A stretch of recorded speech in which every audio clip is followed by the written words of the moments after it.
fan. And he's a fight fan's fighter. The Ennis Express is a runaway train.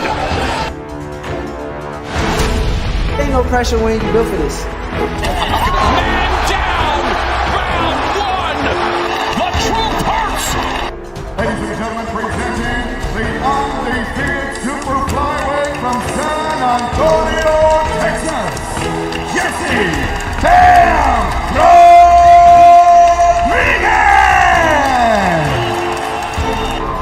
The universally recognized undisputed lightweight champion of the world, Devin the Dream Haney!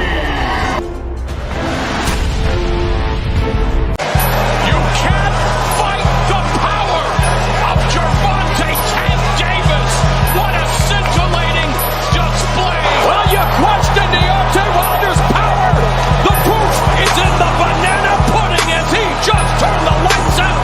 Cool boy, Stephen Fulton Jr. The Ennis Express is a runaway train. Ladies and gentlemen, fighting out of Las Vegas, Nevada, here is the skill, the highly regarded Devin the Dream Haney.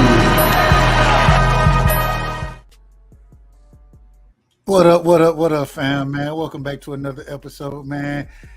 Y'all make sure y'all smash the like button now that y'all in the building. Y'all know what it is. It's the after party. We got to go ahead and review these review the debates that happened tonight. We had some great debates. You know what I'm saying? We'll talk a little Bud and Spence if we get the opportunity. We'll talk a little Devin and Tank. We'll talk the 140-pound division.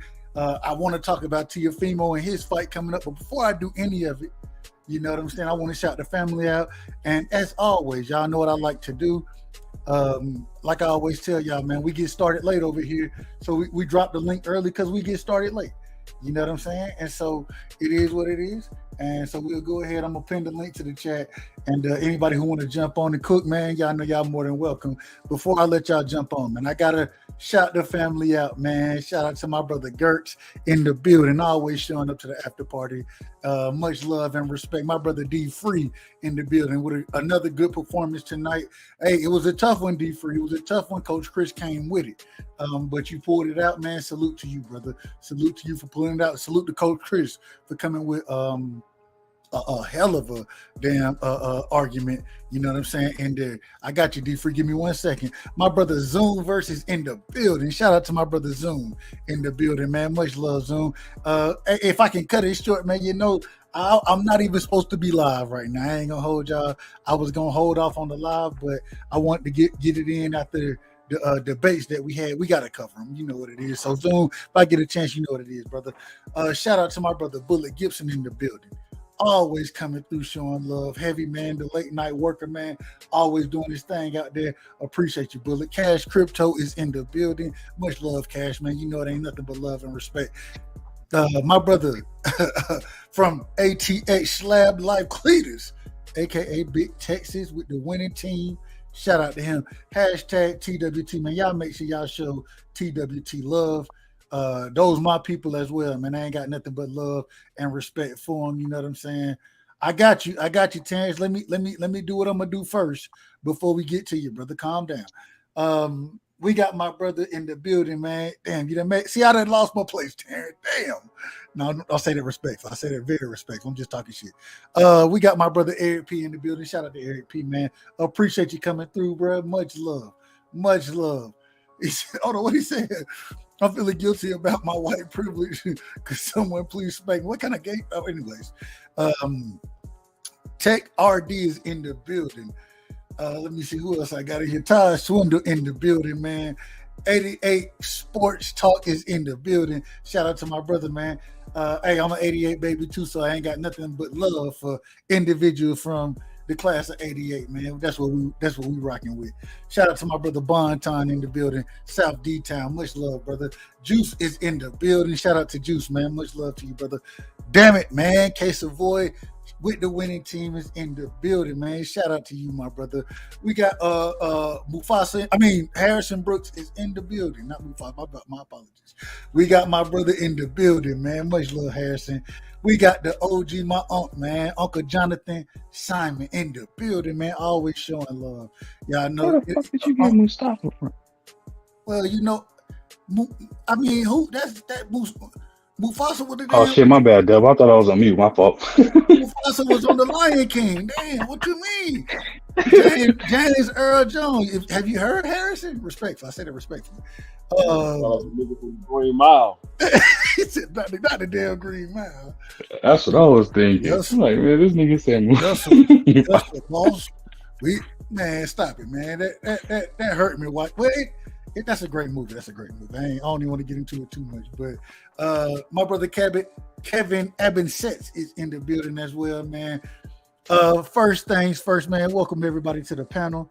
I thought it was a hell of a series, or we had 3 debates tonight. Should have been 4. I'm disappointed. I gotta say, I am disappointed that my brother Steph, he came through last night. You know what I'm saying? He debated Terrence. Best video. We got Terrence on the panel right now. He debated Terrence yesterday, and I'm disappointed that the brother didn't show up. That's the first thing I want to say. The second thing I want to say, shout out to Botsiana, man. She represented. She had a tough debate. Tony Reviews, I thought he won the debate, in my opinion. Y'all saw how I judged it, but shout out to Botsiana for doing something that a lot of dudes won't do as well. I ain't even gonna say as well. A lot of the guys in these chats, a lot of the individuals talking, right? She dropping, and I say this respectfully, I don't want to, but she dropping hers harder than a lot of niggas dropping their shit. Y'all in these chats talking shit, but a lot of y'all don't want to get up here and get the smoke. Everybody on this panel said, fuck it. You know what I'm saying? Regardless, they said, fuck it, I'll get the smoke, bro. And my thing is, y'all criticizing her. But at the end of the day, she got up there, she showed up, she showed out. Shout out to her for being one of the 30, the only female in the debate series, and really showing up and showing out, man. I got love, respect for that. I appreciate it. One thing I always say, I'm definitely not a feminist. I'm definitely not a feminist at all. I'm not even close to a feminist, respectfully. I say that respectfully. Feminism is a whole nother topic that we could talk about. But at the end of the day, she got up there, she did her thing. You know what I'm saying? And I love women in the sport of boxing. I love women in general. So when they know boxing, it's that much better. And so it is what it is. I wanted to shout out King G. King G showed up and showed out tonight. He did his thing. You know what I'm saying? 817 put up a hell of a debate. I wasn't able to judge it, man. It's been a long day. We had I had some things going on. You know what I'm saying? I don't really want to get too deep into it right now, but shout out to him, King G, for showing up and showing out. I thought I heard the end of it. I didn't hear the entire debate, but according to how the judges scored it, you know what I'm saying? It seemed like King G, he took it overwhelmingly. Shout out to 817 though for showing up and showing out as well. I did hear the energy that both of them came with. If you can when you get energy like that, one thing I think that makes for a hell of a debate. And so I was so proud and respect to both of them brothers, respect to both of them for the energy that they brought. You know what I'm saying? King G, but according to the judges, King G, he came out on top, and now it looked like it's going to be King G and D Free. Shout out to D Free. He on the panel tonight. D Free, he did a hell of a job as well. I was able to score that one with him and Coach Chris. I thought it was really close. You know what I'm saying? I think that I ain't gonna hold you, D Free. I'll be honest with you. If because of the way the question was asked, I interpreted it a certain way and I judged it a certain way.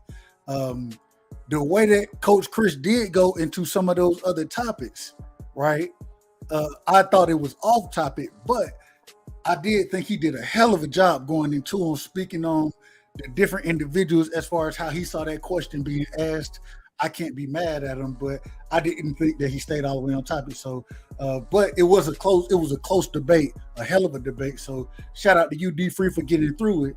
We're gonna start with you because real quick, like I said, my brother Steph didn't show up. Money, he advanced as well. So we have Money versus we got Money versus Tony Reviews and D Free versus King G. And then they will all be debating each other at some point in time because of the format, and they all going to be debating for money. Only one of them will not get a piece of the pie, right? Only one. And so, man, D Free, I'm coming to you first. You are in position. You won your debate tonight. It was a close debate. First off, how do you feel? You have King G next. Man, break it all the way down as far as what you thought your performance was, how you felt the debate went, and then everything after that. Go ahead, brother. Welcome to the panel as always. Nothing but love and respect. You know what it is, D Free. Yeah, appreciate you having me up here, man. First thing, shout out to Boxiana, man.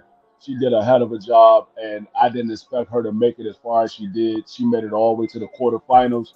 And one thing I want to say, Boxiana was the only female to get up there and debate against 31 other guys.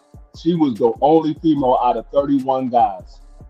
So she did a hell of a job, and I wanna also show respect to A1 because A1 he's more so basketball. But he got up there and got in the debate, and he did well too. He made it to the second round. I mean, he lost to Boxiana, but their debate was head to head. It could have went either way, and he did a hell of a job. And he's not even that strong on boxing. He knows boxing, but his specialty is basketball. And he got up there, and I'm not even going to lie. If he would have went against me that night, I think he would have probably beat me that night because that's how good he did that night. And so I gotta give respect to him and to Boxiana. But I say my debate tonight, I say my performance tonight was lackluster. The first round because I was thinking about some other stuff, so I wasn't fully into it. I didn't really get into my debate until like the third round. That's when I started really getting into the debate. But I had already had the debate won. So I can't do that going against King G because I know he brings it every round, and so I got to be on my A game from round 1 to round 3. But shout out to Coach Chris, he did a hell of a job. And when he went to those other fighters, I had those fighters written down as well. I didn't go to it because I wanted to stick on the topic, and I couldn't hit on them. But like I said, I didn't because I wanted to stay on topic because my whole focus is always stay on topic.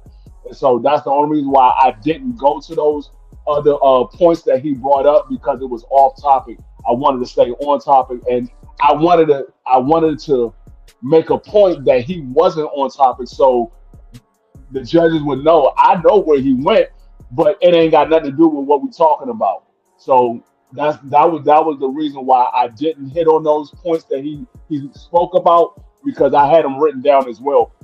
Like I said, I studied for Shane Mosley and Miguel Cotto because I wasn't sure if I was going to win the coin toss, but I did. And so I took Miguel Cotto, but I had studied on both of them because I knew that was the next round.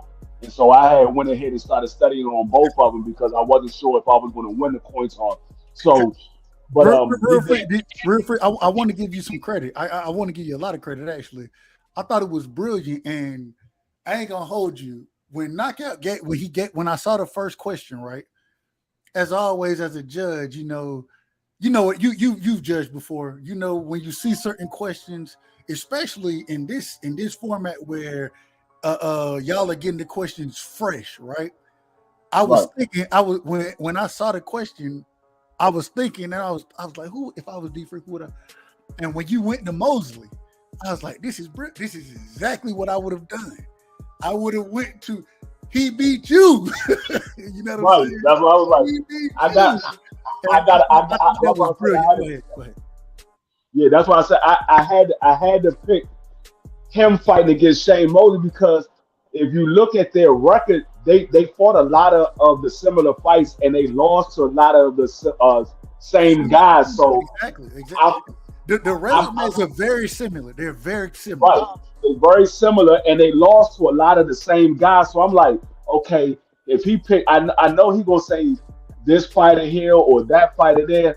I said, but the one fighter that he can't say Miguel Cotto because Miguel Cotto beat him. So that's why I said, look, I'm gonna pick his fight against Shane Mosley because he beat Shane Mosley. Yeah, that I thought that was brilliant when you did that. It was when I was watching it, when I was thinking, I was like, yeah, that's if I was him, that's where I would go too. And then when he went with Oscar, I thought that was brilliant of him. You know what I'm saying? But real quick, well, D Free just jumped out. We got my brother Terrence in the building. Terrence, you saw the debates tonight. I want to ask your opinion, your opening statements. Is there any certain debate you want to talk about? And how did you feel each individual performed?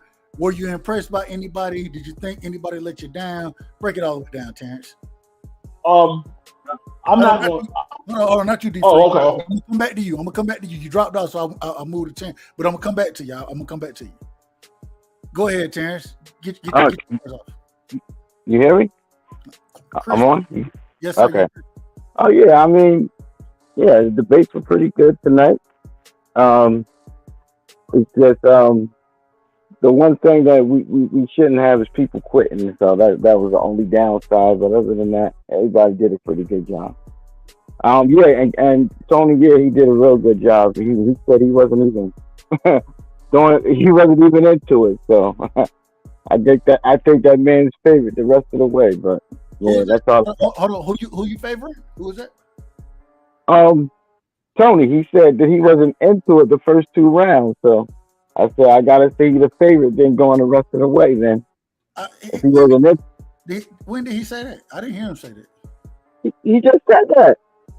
That was Tony, right? That was speaking before. That was D Free. That was D Free. Oh, D Free. Oh, okay. Okay, I got it. Okay. Did D Free win? Yeah. He beat well, yeah. Well, shit. If he wasn't into it his first 2 rounds, then shit. I can't wait to his next debate. Amen. But that's all I got with the debate. A1, man, you heard the debates tonight. You saw how each individual put on. My brother D Free put on. Won his debate against Coach K. King G put on. He won his debate against 817. Money Brown, he won his debate against somebody who didn't show up. Respectfully to Steph, but you got to show up for your debate. I say that respectfully. And then we saw the last debate, Tony and Boxiana. A1, man, I want to ask you first. In your opinion, what was the which one took the cake for the night, and then break down the other ones and give me your opinion wherever you want to go with it, brother. Hold on, and I gotta say, welcome to the panel. I'm glad the Lakers got swept, and shout out to you. Nothing but love and respect, my brother. Oh, for sure. No, they got swept. You know what I mean? We're still on the 17th floor. You know what I'm saying? The Hawks is in the lobby. Y'all will get there one day. But be on y'all head. Be on y'all head. I'm just telling you. Hey, but no, all jokes aside, though, man, I didn't have one that stood out to me the most. I think probably the one that had a ton of energy behind it probably was Boxiana and Tony's reviews. You know what I mean? They had a ton of energy behind it, but D Free and God, I forgot his goddamn name. D Free, the one he had, that was like, Coach K. They both brought it, man. It was like the calming after the storm, you know what I'm saying, type of effect, where it was like you just got through with a very high up tempo, high energy debate, and then it went to literally like more of like a Phil Jackson, the Zen Master type of debate between the two, and both of the brothers was cooking. So I was listening to it, and I was like, man, This is what debating is about. You're hearing people able to debate in many different facets of it. And the thing for me that I like the most is how all of it came off as like very respectable at the end. You know what I mean? Like everybody was talking their shit, but they kept it like if it was a sport, you know, say if it was basketball, they kept it in between the lines. You know what I mean? Like everything was clean. Everybody It was shook one of them. hands afterward. Everybody shook hands. Yeah. So it was like literally sportsmanship at its finest, and that was one thing I took away from it because we done seen people start getting dogged out in debate, and they quit in the middle of a round. We done seen, like you said, people not showing up for whatever odd reason, or people, you know what I'm saying, lose and, you know what I'm saying, take their ball and go home, or kick their ball over the fence because they throwing a little tantrum and this, that, and the third. So we done things like when Boxiana beat me, bro, what did I do? I handled it like a man. I'm like, I stepped up because I didn't think we had enough people. So I was like, cool, I'll get in there and do it. Whatever. It's nothing to me. And then gave her props, wished her the best of luck. Told her I'm gonna circle the block, you know what I'm saying, when I can actually sit down and get to it like I want to. But other than that, it's like that shit was fun to me. And I be confused, like I even said on KO joint.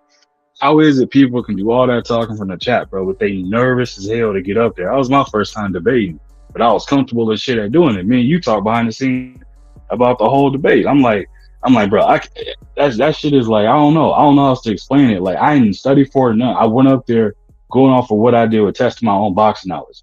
And y'all all know I primarily do what? I cover basketball. That's my thing. So I'm like, for me, that shit was cool, man. I didn't care.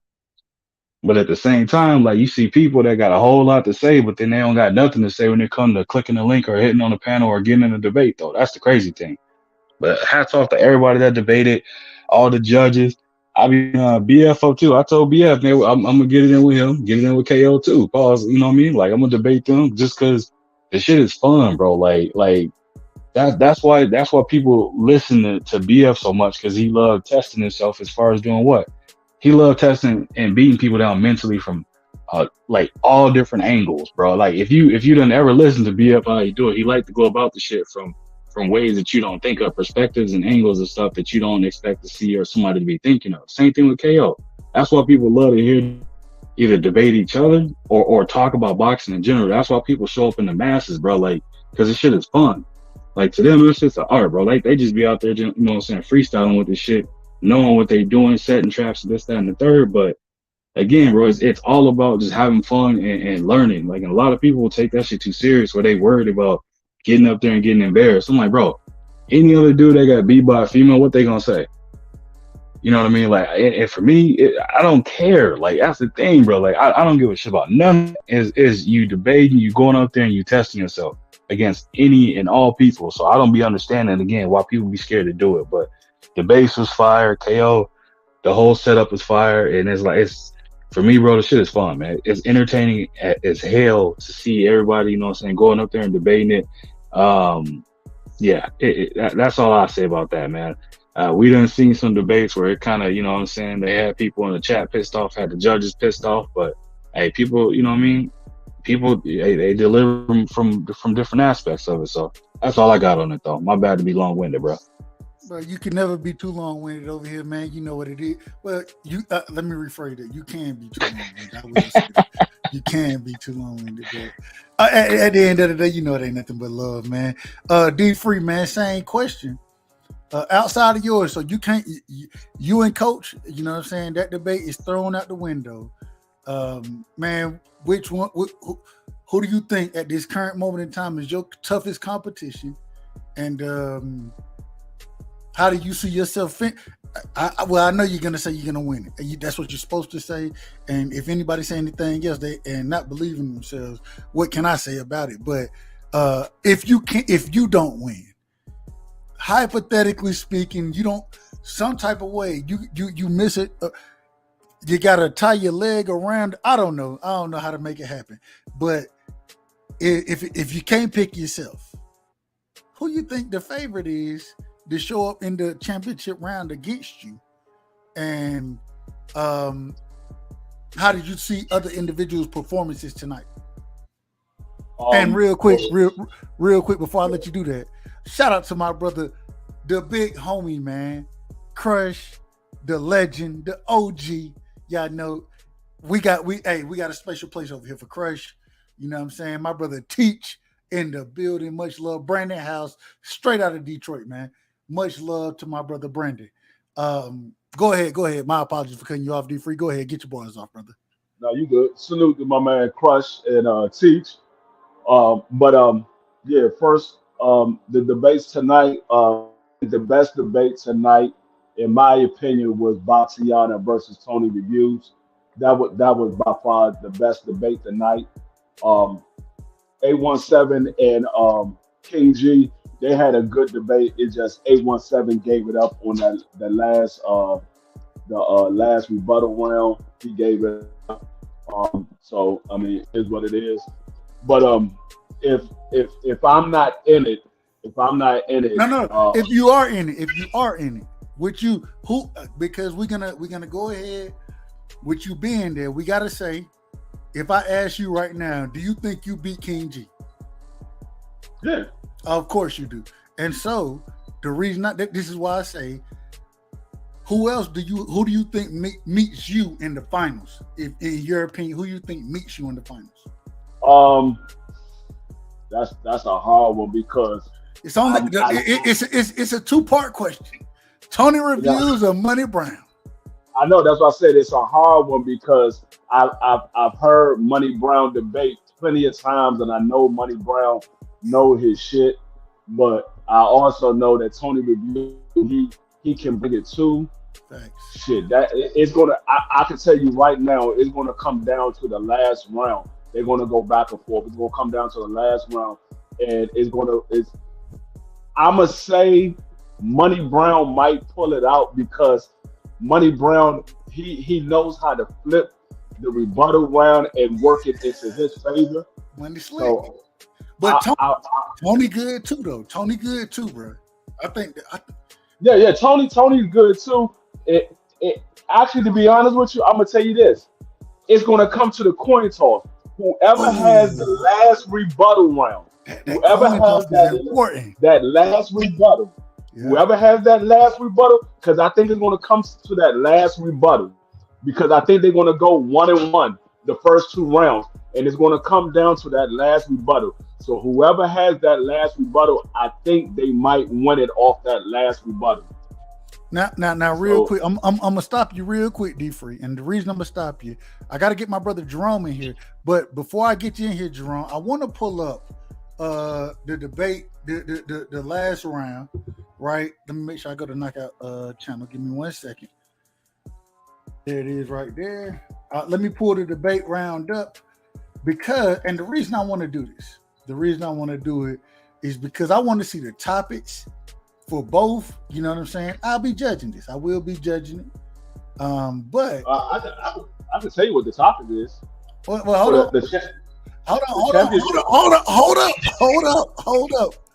up. Because the coin flip will be tomorrow. I want the people to see this. I want the people to see it as well. And so let me make sure I share my screen. Give me 1 second. Present, share.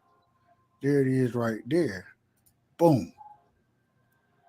All right, y'all let me know. Can y'all see the whatchamacallit? Can y'all see it?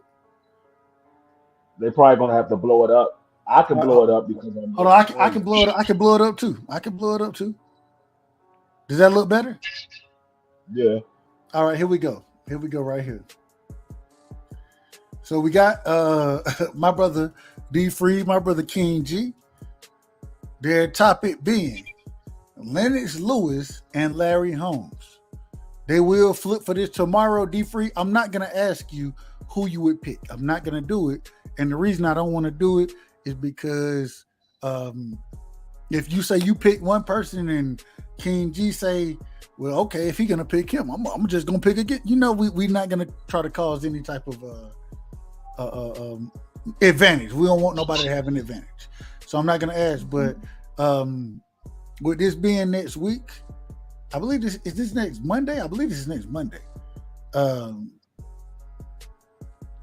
When you look at this and look forward toward this battle, what are your thoughts on it, D-Free?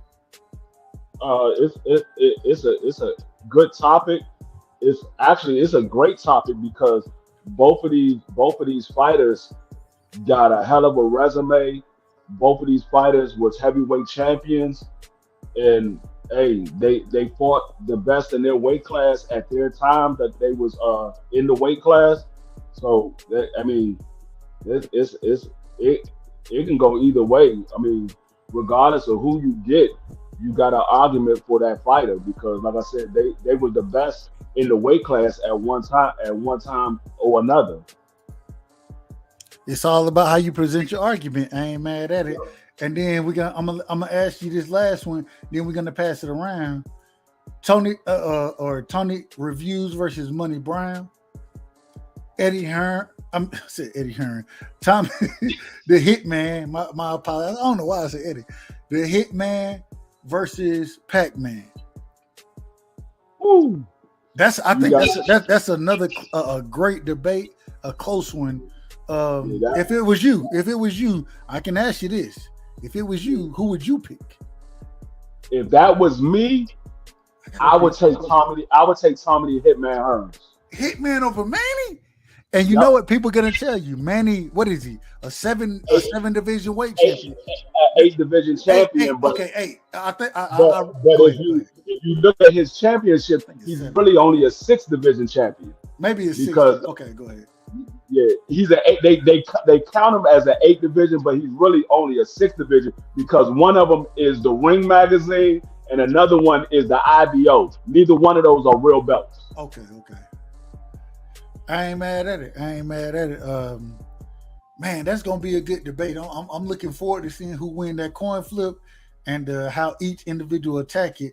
I think when you have somebody like Money and Tony in the ring, it's gonna be a great debate. The same with you. I think you and King G is gonna be a great debate. My last question, then I got to get everybody else in here. I'm being long-winded, but and we got to have. I want to feature you because at the current moment in time, being as deep into the tournament as you are, right? We got to give you credit, and I want to hear from you. My last question: what do you think, King G? What do you think his best attributes are that you're gonna have to counteract? What do you think those are? And if you think that gives away your game plan, don't answer it. But what do you think his best attributes are as far as King G goes? The boxonologist. His best attribute is his animation. He likes to be animated and he likes to play to the crowd. He plays to the crowd well now. He does that well. Yeah, that's his best attribute. Now he knows his facts. He knows his facts, but I seen something in his game tonight that I think I can capitalize on. I'm not gonna say what it is, but I seen something that I think I can capitalize on. But yeah, he's a hell of a debater, and he plays to the crowd. He's very animated, and so I mean I'm gonna have my hands full, but I think I can pull it off. Because I know what I can do, and I know my facts as well. And like I said, I've been studying for every round because I didn't know how I was going to line up in this debate. So I was studying rounds that I didn't even have nothing to do because I wanted to see if these people was going to say the same thing that I would have brought up if I had those people. So I've been studying every round. Okay. I ain't mad at it. Man, I gotta welcome my brother in the building, man. We got Jerome King in the building. You know what I'm saying? Much love to you, Jerome. We got my brother Bullet too. Real quick, Bullet, I'm putting you on mute. You always know my brother Bullet, and I say it respectfully. We know you're in the building when you hear the forklift horn. It is what it is. Shout out to my brother Bullet. I say that respectfully. He doing his damn, he making his money. So anybody making bread, I cannot. You know what I'm saying? But Jerome, man, you're in the building. Welcome to the channel. I want to get your opening words, your opening statements. We saw what the debate was. We saw the debates tonight, right? We see who's moving forward. Man, give me anything, anywhere you want to go with it as far as the debates goes, brother. We want to hear from you. Go ahead, Jerome. Welcome to the panel. All right, can y'all hear me? You crispy, family. You crispy. All right, for sure. Well, salute to everybody up here. Salute to you, D3, for giving a hell of a debate on the one topic that I was looking forward to, and you murdered it. The moment when you said, when that first question came up, and they asked, who was the fighter, and you said Shane Mosley, I was screaming through the phone like, damn it, motherfucker, that's what I'm talking about. He came with it, and I'm glad he said that. Man, I swear, that was the one topic I was looking forward to this entire series. You did your thing. Coach Chris did his thing too. So I'm glad for y'all, man. Y'all did it. That was great. But one thing I will say, I swear, man, I was kind of hurt because I wanted to hear about the clash of the Mexicans. That was the one I wanted to hear, and I didn't get to hear it. I was like, oh man. Man, I was so, bruh. Real quick, I apologize for cutting you off. When and obviously I'm showing it now. I think my brother KO, he knew about it earlier because the way he kind of handled it. But and Ruben Oliveira, people sleep on Ruben. A lot of Ruben Oliveira is a beast. A lot of people don't even know who the man is. And I was, and I'm gonna let you cook. I apologize for cutting you off, Jerome King. But I agree 100% with you. Him, Julio Cesar Chavez, I thought that was gonna be a hell of a debate. And I was upset and disappointed. Go ahead. I apologize for cutting you off, Jerome. I apologize. Oh no, you good, Dub. You affirmed what I was thinking, man. This was the one. I was like, oh my goodness. Ruben Oliveira was a beast, man. And yes, KO was right. He is said to be one of the greatest Mexican fighters. And I wanted to see how that would go against Julio Cesar Chavez, man. I was waiting on it. And I still think that was an uphill battle. I think that's an uphill battle. But I was looking for, and that's why I was excited. I was looking for, and who? Let me see. Hold on, real quick. I don't know. I believe Monty Brown had Julio Cesar Chavez. Okay. And maybe, I say this respectfully, I think it's more possibly Steph. He didn't know too much about Oliveira. You know what I'm saying? And possibly that's the reason. But man, go in there and make it a fight, bro. Like, make it a fight. And I thought that the people could have been educated so much more. Go ahead. I keep cutting you off, Jerome. Go ahead. I ain't cutting you off no more. I apologize, brother. Oh no, you good, man. You good. And yes, a lot of people don't know about Oliveira, man. That dude was a monster, man. But yeah, that was one I wanted to hear. And I'm gonna tell you another one. King G in 817, oh my God. And that was a topic that I wasn't even really interested in, was Jerron and Bud. But they had me at the edge of my seat. They killed it. That is the debate. That is the debate of the entire tournament. They killed it. You know what I'm saying? Let me ask you this, and then I want to pass it around, but I want to ask, I agree with you. They both killed it. And in my opinion, one of the reasons they killed it the way they did, this is just me, and I didn't even get a chance to judge that debate. I was late, had some other things anyways. I thought the reason that the way you're speaking on it, the delivery played so much a part. It was such a fiery debate. You know what I'm saying? When you come with that fire, the way that these two individuals came with it, I think that delivery really pushes it. And both of them had facts. You know what I'm saying? They both worked to rebuttal until that last round. And so when you have, and it's crazy to me, because even when we look at that entire debate, it really was a 2-round debate. Yeah. And even in a 2-round debate, the energy, the facts, the delivery that they came with, the rebuttals that they came with, it made it such a good debate. And so I agree with you. My question: do you think it was more about the facts? Or let me be unbiased about it. What part of that debate, what did they bring that made it such an exciting debate, in your opinion? And then we go into my brother Crush, then Bullet. Go ahead, King. Jerome King. Oh yeah, for sure. But man, I would definitely say the energy that they both brought, and then to top it off with the factual information that they both had about all the questions,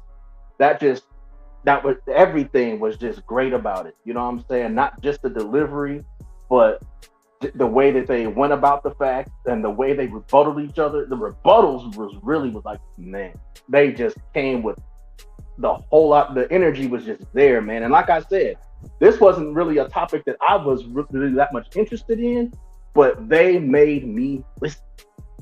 You know what I'm saying? Like I was actually in the middle of watching that game, and I was more interested in this debate than the game. Like that's how good it was. So I'm gonna leave it there. And then shout out to Boxiana as well, man. And for a lot of people out there who want to talk about what they didn't do or what they didn't say, I dare anybody to go up there and do and say what she said and did, and they won't do it. I ain't mad at it. Those are all facts, and it's a lot of individuals out here who don't want to. But I gotta pass the mic as always. Let everybody get their opening off. We got one of the greatest in the building, in my opinion. You know what I'm saying? One of my big homies, the legend himself, Crush. Welcome to the panel, Crush. You know it ain't nothing but love, respect, admiration. You know how I feel about you, my brother, and I say that respectfully. You know what it is. Go ahead, get your bars off, OG. Oh man, salute to everybody. Yes, the greatest man alive is in the building, but it ain't about me, man. This debate series is I actually go back on the weekends. Every Saturday, I go back and we watch the debates. That's something. I watch it. I'll go back and we watch a debate before we watch a fight, because it's that interesting and to witness a lot of different boxing minds that's the same as yours when you can't find them in your home or in your neighborhood, and you can come on YouTube and witness this. It's an amazing thing. So I have nothing but honorable respect for everyone that took a part in the debate, win or lose. Now it's getting down to the final four, which is super airtight. I wish everybody the best. It's gonna be something else. I have my prediction who will probably come out on top, but I won't give it to y'all just yet, because all four of these people have a chance of coming out as the last one standing. But there's one person in particular that I think that's going to probably edge it, you know, and it's going to be a hell of a war, and this person probably edge it, you know, closely, because nobody's going down, getting ran over, getting knocked out, no standing A count. Like everybody's in the phone booth for what they bring in. But I have to get this out the way. My partner, 817, he broke my heart, man, with the quitting. And I'm going to have to talk to him about that off the grid, because this cannot be televised. That's how bad I feel about it. All right. Shout out to 817. I will say this in his defense, and I fought with 817. I fought with him. I didn't like the way he went out, but I will say it was 2-0. In my opinion, I done been down 2-0 and in the debate, and at the end of the day, you got to fight, bro. You got to fight. You can't just give up. And so I agree with you, but it ain't no but in it. It ain't no but. I do agree with you. You can't just give up. Go ahead, Chris. I apologize for cutting you off. No, it's all good. So I'm going to have a talk with my man off the grid. This cannot be televised, people. It's going to be that bad. But, you know, I'm a homie, so you got to give your homies that critical beatdown when they need it. Boxiana and Tony's review was a good one. Man.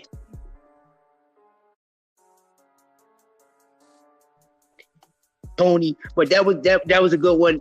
He wanted. I thought he wanted Boxiana put up a hell of a fight, as we all knew she would. Some people even thought that she probably would win. I think a couple people was even talking about that last night, leading up to the conversation, leading up to tonight's debate. But overall, it was decent, man. I love it. So once again, shout out to everybody that's taking part in it, man. And it's a learning thing for everyone, no matter if you're a winner or a loser. So everybody that's in the debate, just remember that it's a learning process, because none of us, damn it, none of us know it all. Yes, none of us know it all, no matter how sharp, how much we know, but none of us know it all. And I'll pass the mic. No, that's a fact. I want to say, and I want to shout out to my brother BF. You know what I'm saying? He said, hey, it's tough to keep going knowing you already lost. That's my homie, so I'm riding with him. I ain't mad at it. I fought with 817. I ain't got no problem with it, the way you bringing that out. I ain't got no problem with it whatsoever. Yeah, I'm rocking with my partner. No, hey, and I fought with 817 like I fought with, it is what it is. But my thing is this. When me and Knockout debated, I was down 2-0. I still had to fight. I had to fight, and my thing is, at the end of the day, I understand where you coming from with you being down, even being down though. Shit, you may not be able to win, but I'm gonna put on the best version of myself. And I think 817, I'm gonna be honest, and I rock with 817. But I don't think he put on his version of the best him continuously throughout the entire debate. I think after he figured that he was down 2-0, he just he kind of packed it in. And that I said I wish I was judging that debate. I didn't get that opportunity, but I did think he kind of packed it in. And so it is what it is. But real quick, man, I always got to do this. I don't care what none of y'all say. I always got to say, man, shout out to the OG, KQKC Boxing, one of the best moderators, not even one of, the best moderator. You know what I'm saying? The best fight caller. Shout out to KQKC, man. If it wasn't for him, there wouldn't be no Dub Right Side. That's a fact. And the reason I say it is because he was one of the individuals I called first as far as YouTube boxing goes. He brought me into it. I was able to rock with him. And because I rock with him, I found Knockout, BF. I found a lot of individuals starting off, though, with KQKC. And so, man, I always got to get an OG love, respect. And man, I ain't got nothing but love and admiration for him. Y'all know what it is. So, but you didn't. Yeah. Nah. So, I want to ask this next. Now, I want to ask this, and going to my brother Bullet Gibson, bringing him into the building. Bullet, I saw you in the chat, so I'm pretty sure you heard the majority of the debates. Giving your thoughts on the debates tonight, and everything you think. Who do you think moves forward in these next rounds? Man, break it down for me, Bullet. Welcome to the platform. Nothing but love and respect for you. Yeah, man. Can you hear me? Yes, sir. You're crispy. Okay, I'd like to first say salute the Dub Right Side and everybody in the chat, man. I got all respect for everybody boxing minds and everybody minds in general.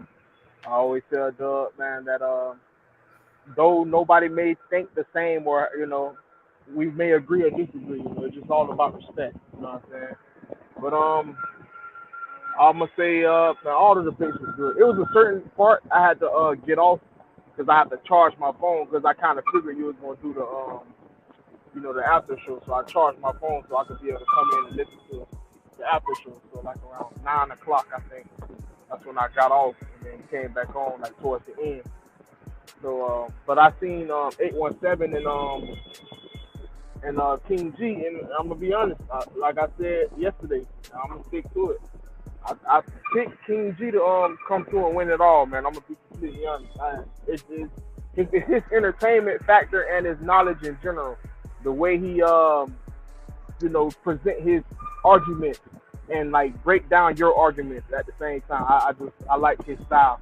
I like that all these guys, man. I'm not gonna come up here and say nobody else's name, like just try to. It'll seem like I'm being biased because they here, you know. So I'm not here to, you know, cap to nobody or anything. I like D3 and all these other guys, but I think King G gonna pretty much win it all, in all honesty. Now I think he gonna go against Knockout at the end and lose that one.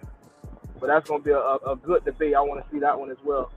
But yeah, I really feel like there's really no other need for me to break down all the other debates because I'm pretty much letting you know who I think is gonna win it all at the end anyway. But yeah, I want to see BF debate him as well. That'll be hard. I would like that. Yeah. But yeah, respect to everybody, man. And yeah, that's pretty much it, man. And we'll open it up real quick, man, for anybody else before we move to a different topic. Anybody else got anything they want to cook on as far as the debate series goes, and then we'll move forward. But I want to let everybody cook. So the panel is open. Let me know what y'all got on the debate series. Man, that's all I got. I'm gonna start off by saying this: KO is a genius for coming up with the idea. And as far as where I see this going, man, I would love to see Monty Brown and King G. Like, that's one I really want to see. You know what I'm saying? Like, that would be really good. And even Tony Reviews versus King G, that would be a good one. I mean, with the contestants that we have now, we mix all of those up, it make for really good debate. Even my man D3 here, they all make for good debate. And honestly, whoever debates the Larry Holmes and Lennox Lewis, I mean, that right there is just historical debate. It's just historic. I mean, there's just so many things that could be said about both guys. You know what I'm saying? There's so many things that can be said about both guys. Jerome King, let me ask you this, and would you cook it on that point? If it was you, right? If it was you, who would you pick? Oh, my goodness. Who I would pick? Me personally, man, it's a tough one. But if I had to pick, I would probably actually go with Larry Holmes. I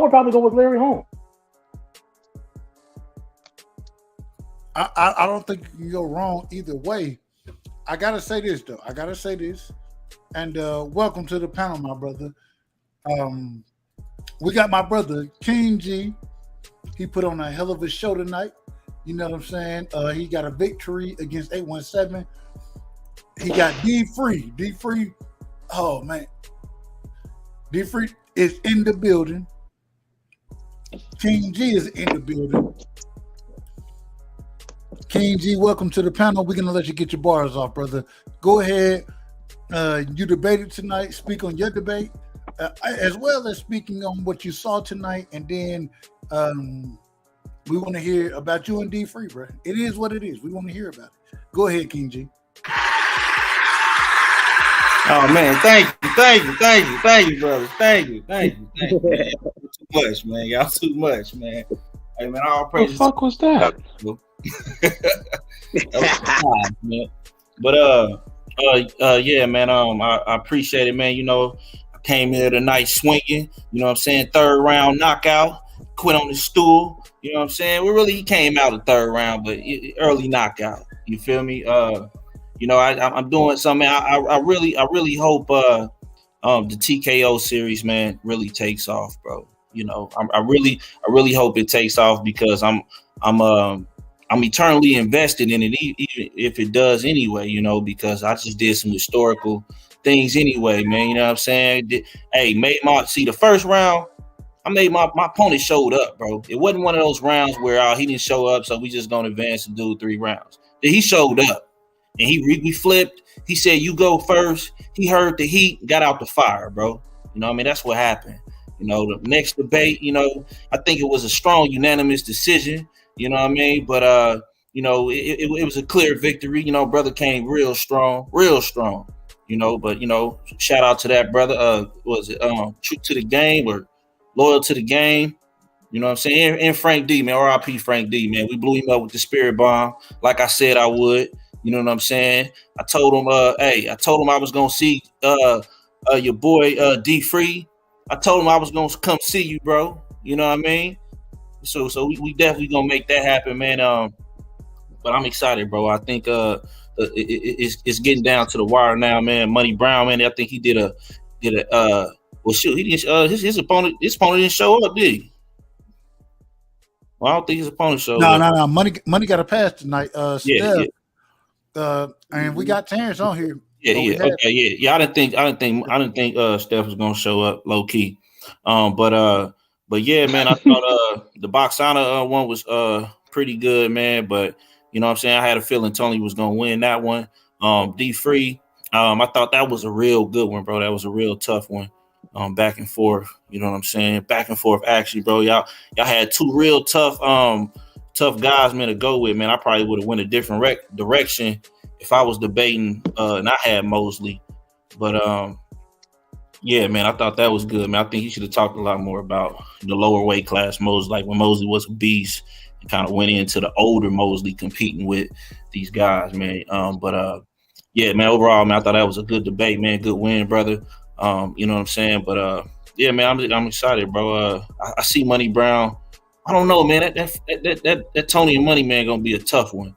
But I think, you know, the way Money talk, man, with his, you know what I'm saying, his finesse and stuff, and I think he might get there, bro. You know what I'm saying?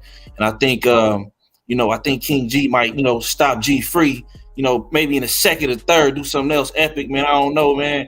Might have Holyfield come out the back, man, and hit him with an uppercut when I make a home point. I don't know, man. But you know what I'm saying? I'm definitely excited, looking forward to that, man. You know what I'm saying? You show up, make it easy for me if you don't. But it is what it is, man. Either way. Hey. No, you're not. Hold on. I want to holler at you, nigga. Hold on.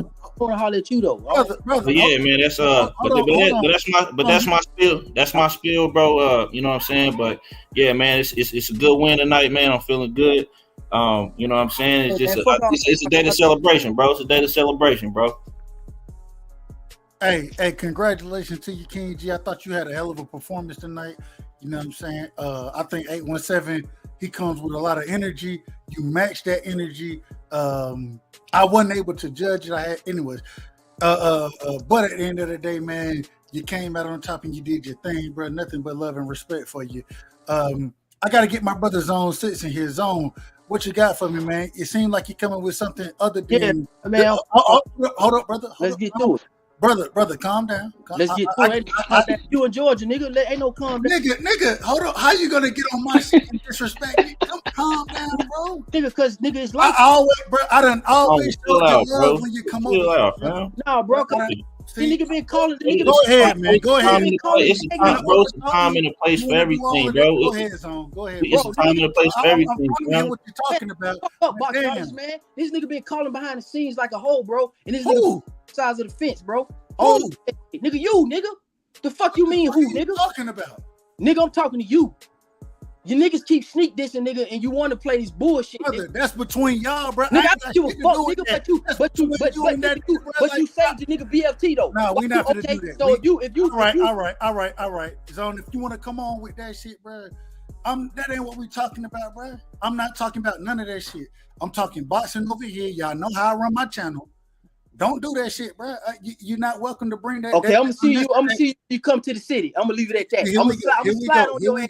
Here we go, bro. I'm gonna slide on you. Come up here, nigga. Hey, you might as well go ahead and dip, fam. Yeah. Hold on. I don't need. No. Damn that. I got it. I got my own channel, bro.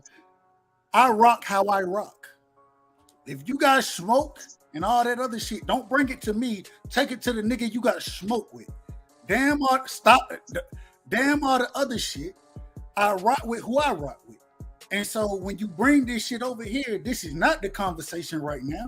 It has nothing to do with anything what you talking about. And you're not gonna interrupt my channel like that, bro. No, I keep it boxing like I keep it boxing. And if you got other shit you want to talk about, that's on your time, bro. That's on your time. Don't bring that shit to my panel, bro. You got the jack, Do not bring this shit to my panel. That is not. It's not over here. You in the city, so we'll see each other. Don't worry about it. And what does that mean? What when does you that, come what up the here, fuck does that they mean? know when you come up here, nigga. Them niggas can't help you from Texas because you been playing both sides. Who do I need? I don't need help from no mother. See, this is the problem.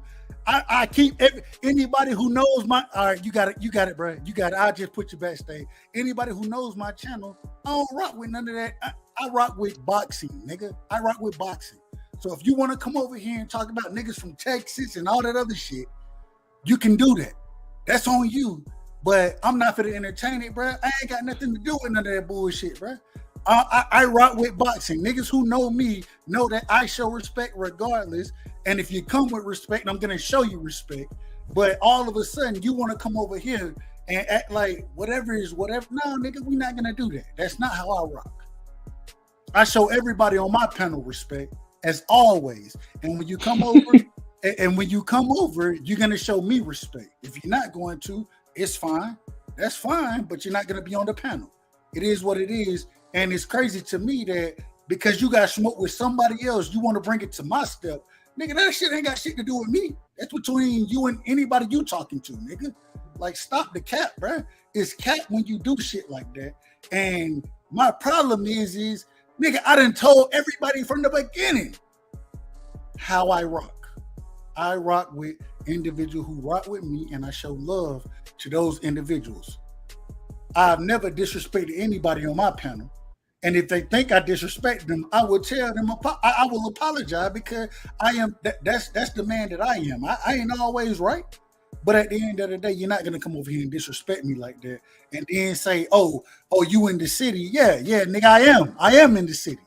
But what they got to do with anything, nigga? This is boxing. And you want to take it to something different than that. And I ain't got no love for it, bro. I keep mine a buck, and I speak on what I speak on. And I hold the individual who rock with me, who come on this panel, right? I hold them accountable to the words that they use and that they speak to me with. You tell me when I just cuss a motherfucker out and kick them off, I don't do that shit. I rock with everybody. And so when you come over with that disrespect, bro, I don't know what you want from me, but if you want to say I'm in the city, you damn right I'm in the city. But at the end of the day, that don't mean a motherfucking thing because that ain't how I roll, bro. I ain't no hood, nigga. I ain't none of that. I'm Dub Brightside, nigga. I rock how I rock. You know what I'm saying? At the end of the day, I'm a real nigga to niggas who know what real niggas are. I ain't trying to be nobody. I'm trying to be who I am. And it's crazy as fuck you're gonna come over here and disrespect my shit on some shit that I'm not even on, bro. Like, I don't know what the fuck you're doing, but it is what it is. Don't do that shit no more. And it is, and yes, I reached out, and I keep it a buck. I reached out to the nigga. I want to fuck with him. I was like, bro, hey man, you know you from the city. It is what it is.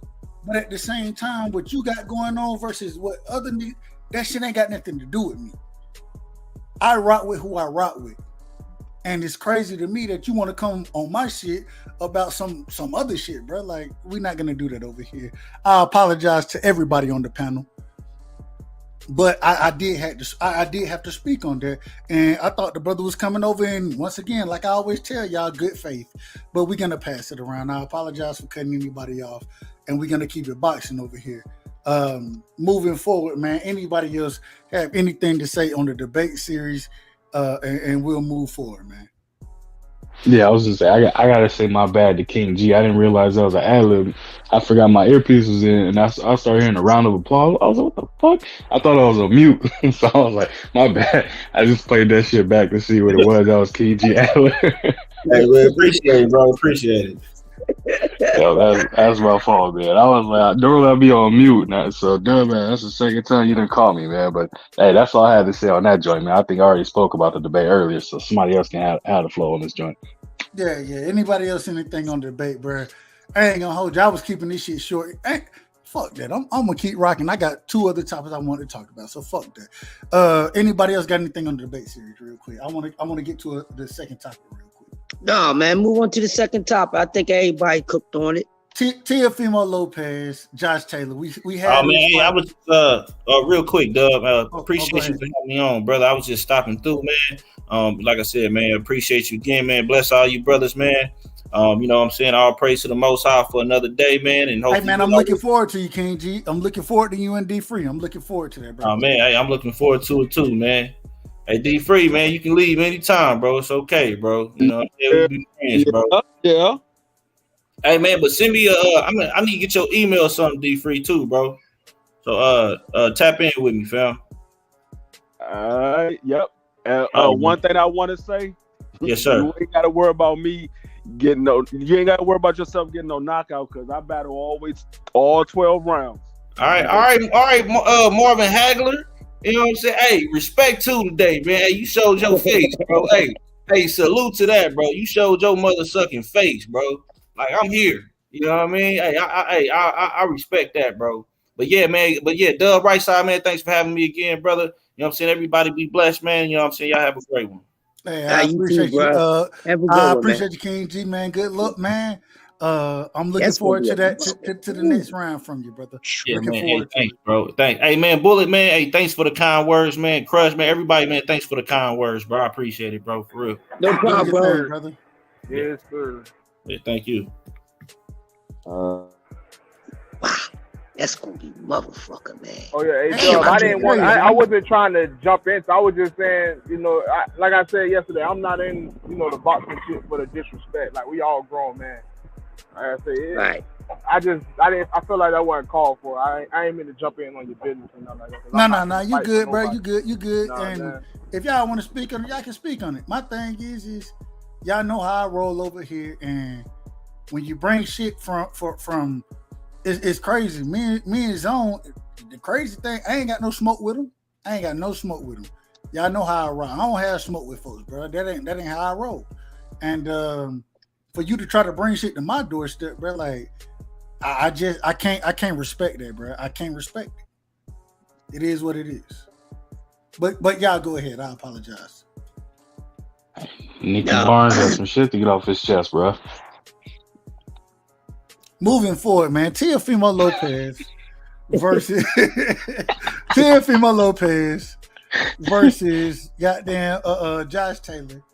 Teo talking about putting motherfuckers goddamn or burying motherfuckers. Goddamn Josh Taylor walking out of interview, all type of shit going on. So man, I want to hear from y'all, man. What y'all think about that? Who wins that fight, Teo or Josh Taylor? Who do y'all have in that fight? We're gonna start off with my brother, you know what I'm saying, Bullet Gibson, and then we're gonna spin the block accordingly. Go ahead, Bullet.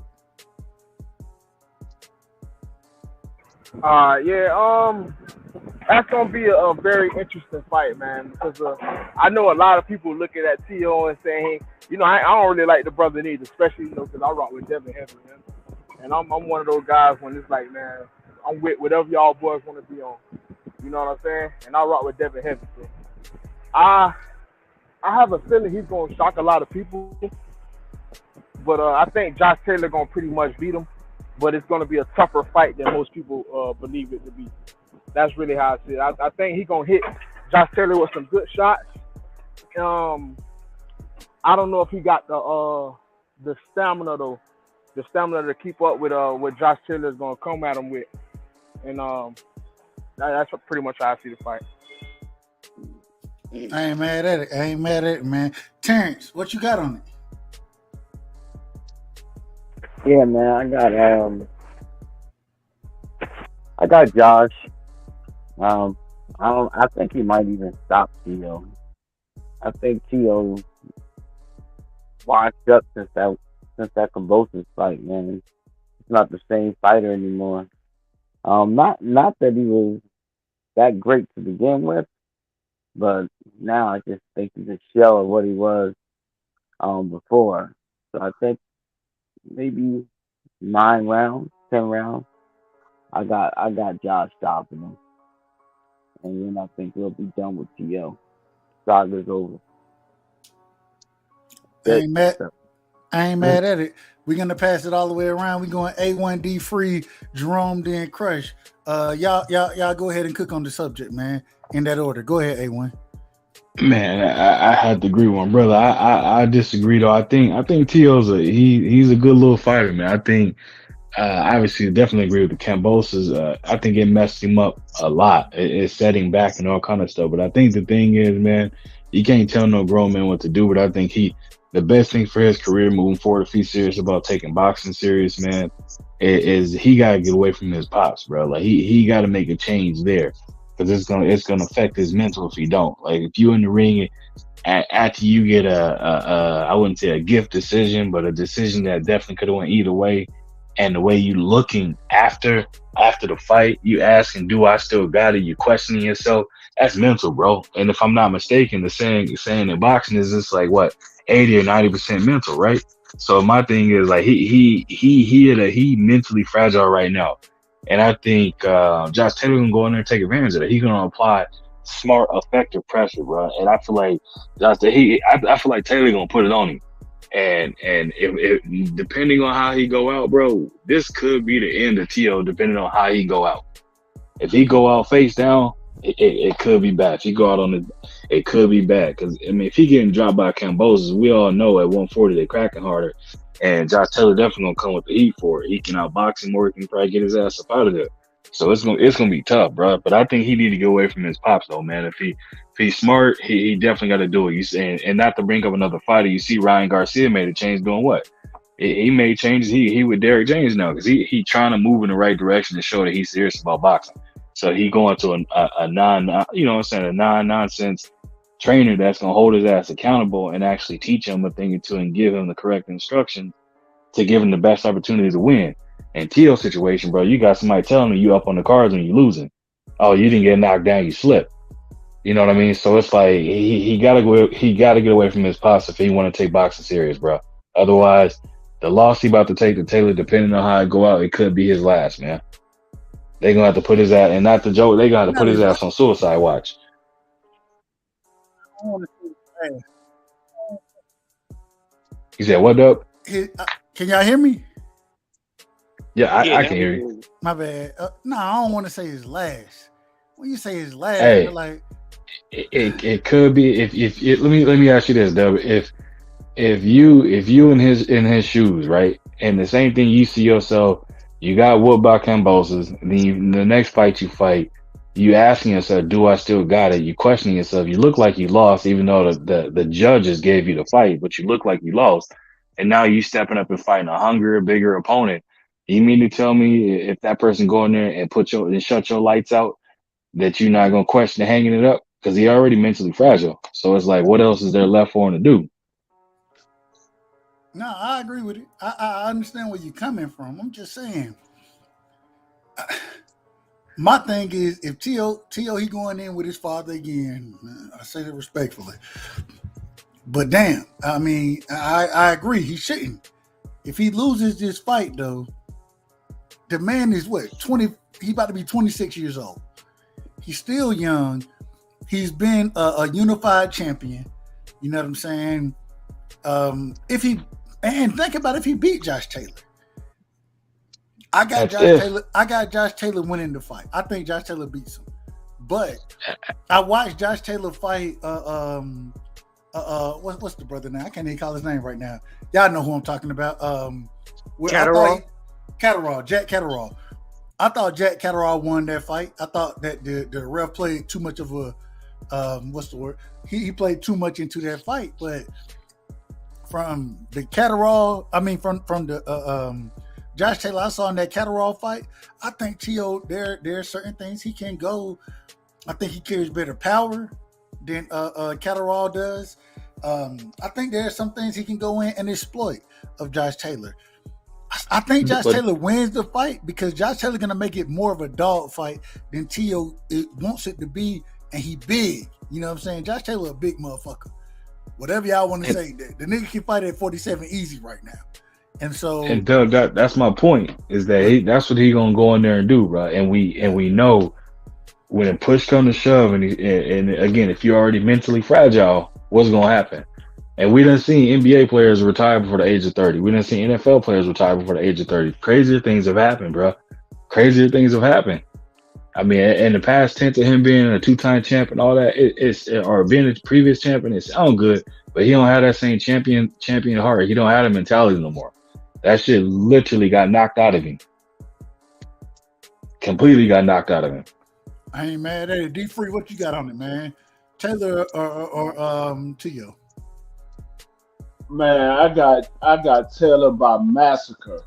Y'all looking at Tio for all the ones that saying they think it's going to be a closer fight than what people expect. Y'all looking at Tio as the Tio that fought Loma. Tio doesn't have that mindset. When he beat Loma, that was the height of his career. He still talks about beating Loma to this day. That was the height of his career. The man, he still questioned, does he still have it after he won his last fight with the dude that beat Mikey Garcia. He was like, do I still got it? Now, the man was just in an interview and he's talking about how he missed his son. He don't see his son. He just got a divorce. And he's talking about his ex-wife. That's the same stuff he was talking before he fought Kambosos. How him and his wife is split up. He wasn't seeing his son. That's the same stuff he was talking about before he fought Kambosos. And we saw what happened when he fought Kambosos. Now, Josh Taylor, everybody talks about the Catterall fight, but you got to remember, Josh Taylor had just won Undisputed. The man underestimated Catterall, and he didn't train hard for the fight. And so he underestimated Jack Catterall, and Jack Catterall, I feel that Jack Catterall won that fight, and he gave him a harder fight. But I'm looking at the Josh Taylor that fought Regis Prograis, that fought Ramirez. That Josh Taylor will wipe the floor with Tio. The Josh Taylor that fought Regis Prograis, if that was Tio in the ring with Regis Prograis would knock Tio out in the third round. That Josh Taylor wipes the floor with Tio. Tio doesn't have a chance with Josh Taylor. And when Josh Taylor walked out of that interview, I seen the look in his face. The look in his face is, I'm gonna kill this dude when we get in the ring. He's gonna wipe the floor with Tio. Josh Taylor by massacre. I ain't mad at it. Jerome, man, what you got on it? Josh Taylor, Tio, man. You done heard how the people are cooking. Man, as sad as it is to say, especially with what D3 just said, and I've heard a lot of stuff surrounding him and his divorce and stuff like that. He's not in the same mental space he was in when he fought Lomachenko, man.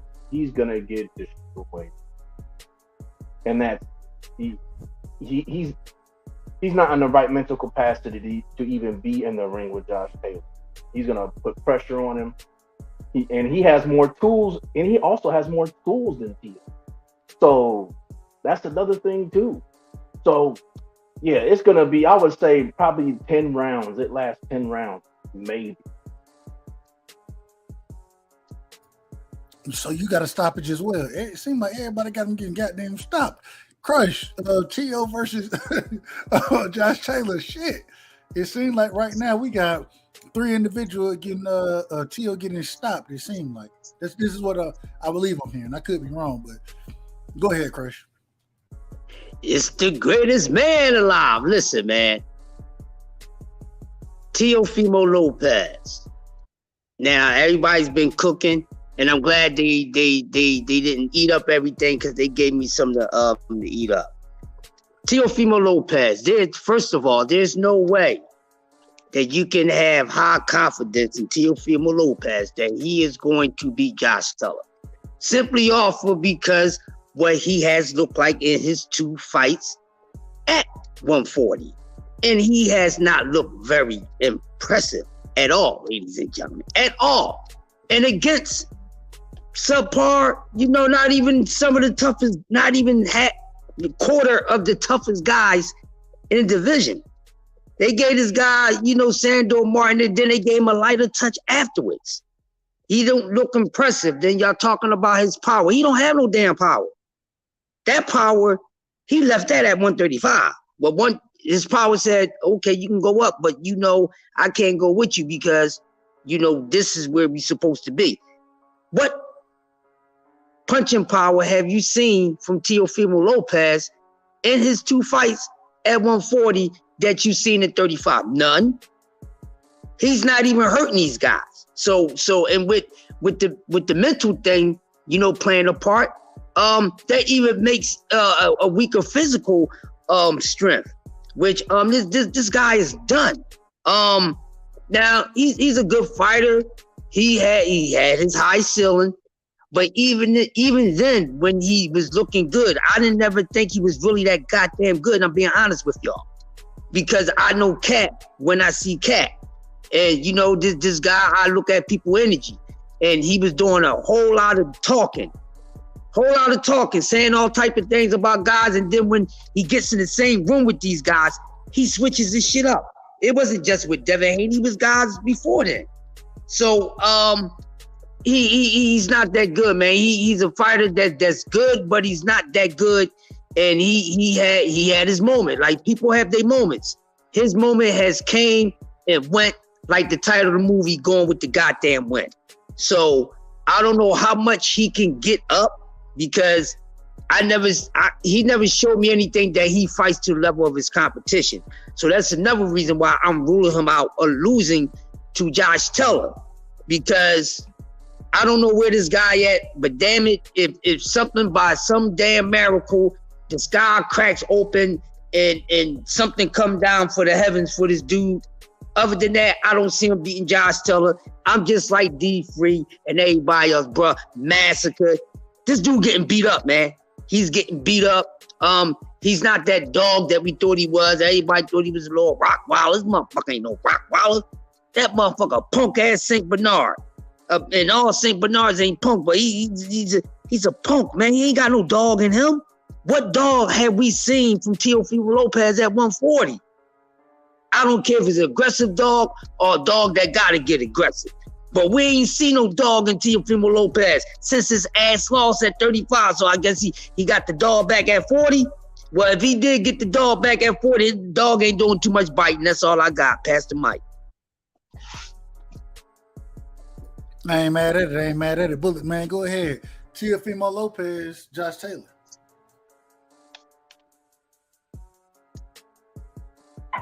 I had went first, Doug. I was the first. Oh shit! Yeah, everybody went, Doug. Everybody went. Hey, real quick, I'll tell y'all then. My apologies, man. Listen, it is what it is. I think Teo got a chance to win this fight. I do think he has a chance to win the fight, but I just think that Josh Taylor, man, overall, I got to pick him to win. I think Regis is a better fighter than Teo is. A lot of people think that Regis won against Josh Taylor. I scored it. I thought it was a very close fight, but I did score it for Josh Taylor. I thought Regis, he kind of gave, I ain't gonna say gave up, but let off the gas late in the fight. Teofimo Lopez, he's gonna have to hurt Josh Taylor to really beat him, in my opinion. And like I think somebody brought it up earlier, we haven't seen him carry that power. He got knocked down by Sandor Martin, however you want to say his last name.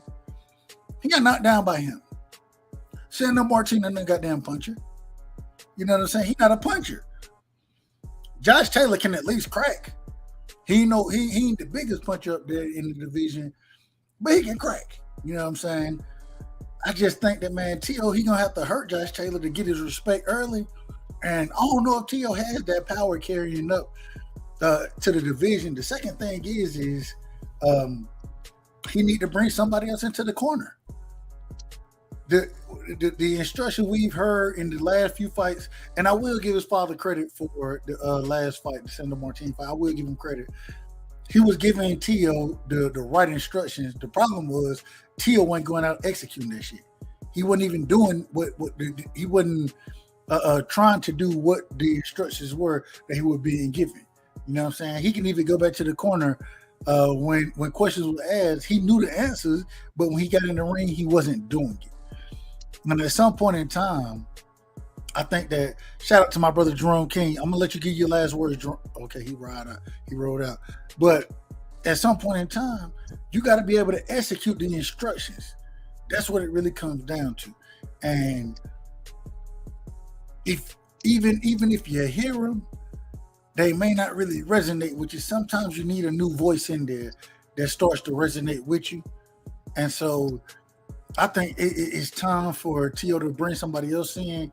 I think he still has the opportunity to be a great fighter. You know what I'm saying? He may take a loss or two. He may end up being something like, I don't know, 34 and 6. But T.O. still has an opportunity to put some wins under his belt, to put himself in position for title shots, and he has room to grow. I think he just got to bring the right voice into the corner, and it'll really bring something else out of him, because at this current moment in time, it seems like whatever his dad is telling him is kind of falling on deaf ears now. Terrence, man, anything, your last words on this one before I get to my last topic before I shut it down tonight? And I will tell you, I'm shutting it down early tonight. I got to get some sleep, man. I ain't gonna hold you. I went later than I was supposed to yesterday, and it hit me today. But go ahead, Terrence. Go ahead. Oh no, I don't have anything else on. D-Free, you got anything on that last one? On that point? Nah, I'm good. I'm good with that. Crush. Hey, it's time to move on, bro. Bullet. I agree with everybody else. Here we go. Right here, we gotta ask this question. I didn't believe it at first. During the debate series, occasionally you look in the chat, and I saw Tank Davis, and we have a lot of individual reporting on this now. That it seemed like Tank has violated some type of the parole case. I mean, not the parole, the probation case that he had going on. I've heard individuals say different things. Some say he was sliding out for a piece. Some say it went back to the judge, and the judge made a ruling not off of him doing anything wrong. But I've heard multiple things, but it seems like Tank Davis will be serving 90 days or the rest of his sentence in jail. Do y'all think this affects anything that we've been talking about as far as Tank Davis goes, fighting Devin Haney, fighting at the top of the division? You know what I'm saying? Do y'all think this affects anything? And what are y'all overall thoughts on it? We're going to spin it backwards, man. We're going to Crush first. We're going to Bullet, D-Free, then Terrence. Crush, I want to give you the opening statement on this topic. It's the greatest man alive. No, it doesn't, because the only difference that he got to do his probation. He got to do his sentence the rest of his time inside the bar. So no, it's nothing different. The thing is this, and like I said, we can't be moving too fast. We can't really be talking about what this dude gonna do until after he does his 90-day sit down. So the only thing is that, okay, well, now you just gonna have to do the rest of your shit inside. It's not like it's a murder case or anything like that, some sort of felony.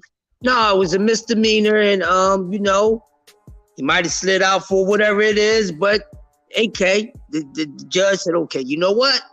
I'm gonna put you inside, which the judge is probably thinking in good faith for the man,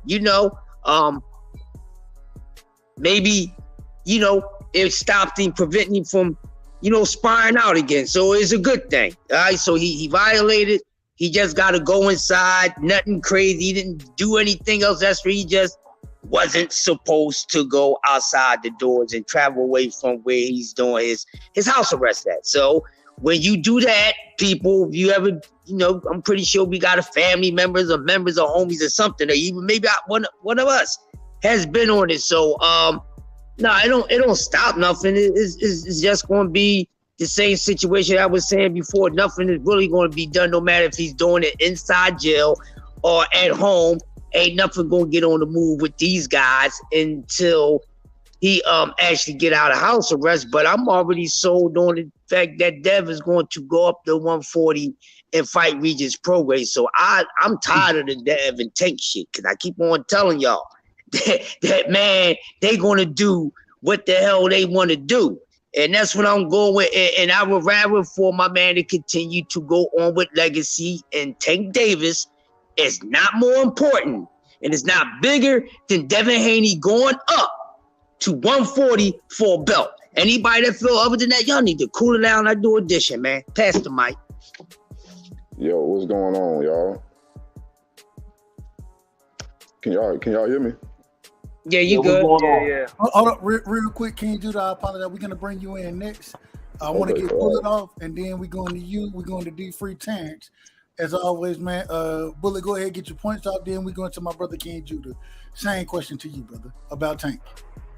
All right, first I'm gonna say I gotta be real, man. Crush was right. Crush, it was, probably like 4 or 5 videos ago. Crush was, on this channel. I'm saying, Crush was saying y'all boys moving too fast and all this stuff. He was like, we don't even know what's gonna happen with Tank. And even though stuff got finished beforehand, it looked like it was gonna be, stuff was moving along. Whatever he said turned out to be true. You know what I'm saying? He was moving too fast, man. So I gotta give Crush respect on that, man. He was right. But shout out to Coffee and Donuts. Shout out to Coffee and Donuts. Yeah, man. But in terms of Devin and Tank, and in all honesty, I heard people talking and stuff, but I never believed Tank was going to fight him next anyway. I'm going to keep it one stat. I'm not going to talk down on Tank because I never liked seeing, these young brothers. Well, I'm like about the same age as him, but I never liked seeing these brothers in trouble, man. Because I already know how it go, you feel me? We all, we like Chris said, we all know somebody that been somewhere or, been somewhere on our own. And, man, I just hope, Tank keep his mind right. Hope he come back, fight somebody good, or, whatever. I'm moving on, with Devin's career, man. I'm ready to see Devin go ahead and whoop Regis, because Regis starting to talk crazy. And I like Regis. But, man, I'm seeing Devin. You already know, man. When I'm ready to see Devin go ahead and take over all these other guys. I ain't mad at it. Real quick, man. King Judah, you know what it is, my brother. Welcome to the panel. Nothing but love and respect for you. Get your bars off. Question about Tank. It seemed like Tank has fallen into the hands of the law, unfortunately, and we don't wish nobody to be in the hands of the law. But it seems like that has been the case for the brother. Do you think this affects anything with the fights? Break it down for me, brother. First of all, I want to say thank you, Doug, for letting me come on. And I apologize, y'all, if I sound a little different, bro. I just had a surgery, so. Oh no, Are you okay? Are you okay, brother? Yeah, man, I'm good. I had hurt myself at work. I had hit my head on this beam, bro, and it jammed my spine. I had pressure on my spinal cord, so they just did a surgery to relieve that pressure. Right now, I'm in a neck brace, so it's kind of straining me. So I know I don't sound the same. I apologize, but well, we wish nothing but the best for you, brother. God damn, that's but, anything dealing with the spine. I gotta say, anything dealing with the back and the spine, that shit is dangerous. So nothing but we hope the best for you, and we hope you recover as healthy as possible, brother. Respect. Yeah, they told me that the surgery was a success or whatever, man. But I do want to speak on this Tank situation, and the reason I do, bro, is like, I'm gonna be real, bro. This all bias aside, all jokes aside, right? This just man to man, bro. Like, I'm not trying to down Tank, but I'm not gonna lie, bro. It's apparent that Tank is not grown. Tank is what, 28 years old physically. Mentally, yeah. Tank is about 17. He about 17 years old mentally. I'm gonna tell you, bro. It's like, how many excuses can you give somebody? Okay, I never blamed Tank for getting in trouble in the first place, right? I never did. Everybody make mistakes. Everybody get in trouble, bro. This somebody who been locked up twice. I've been to prison. Everybody make mistakes. But you know what? I've also been on probation before, right? 2 different occasions. Each time I was on probation, it was 2 or 3 years at least, right? So I know what happens after you get in trouble. The judge give you a chance to do right, and all you have to do is be a man and do right. And the judge didn't make Tank sit down to spare him from doing worse in the future. Tank violated his housing arrest. That's why Tank have to go to prison. That's why he have to sit down. And I want to ask you real quick because I saw, and I didn't know exactly, and I've heard stories, so I don't know exactly what the truth is.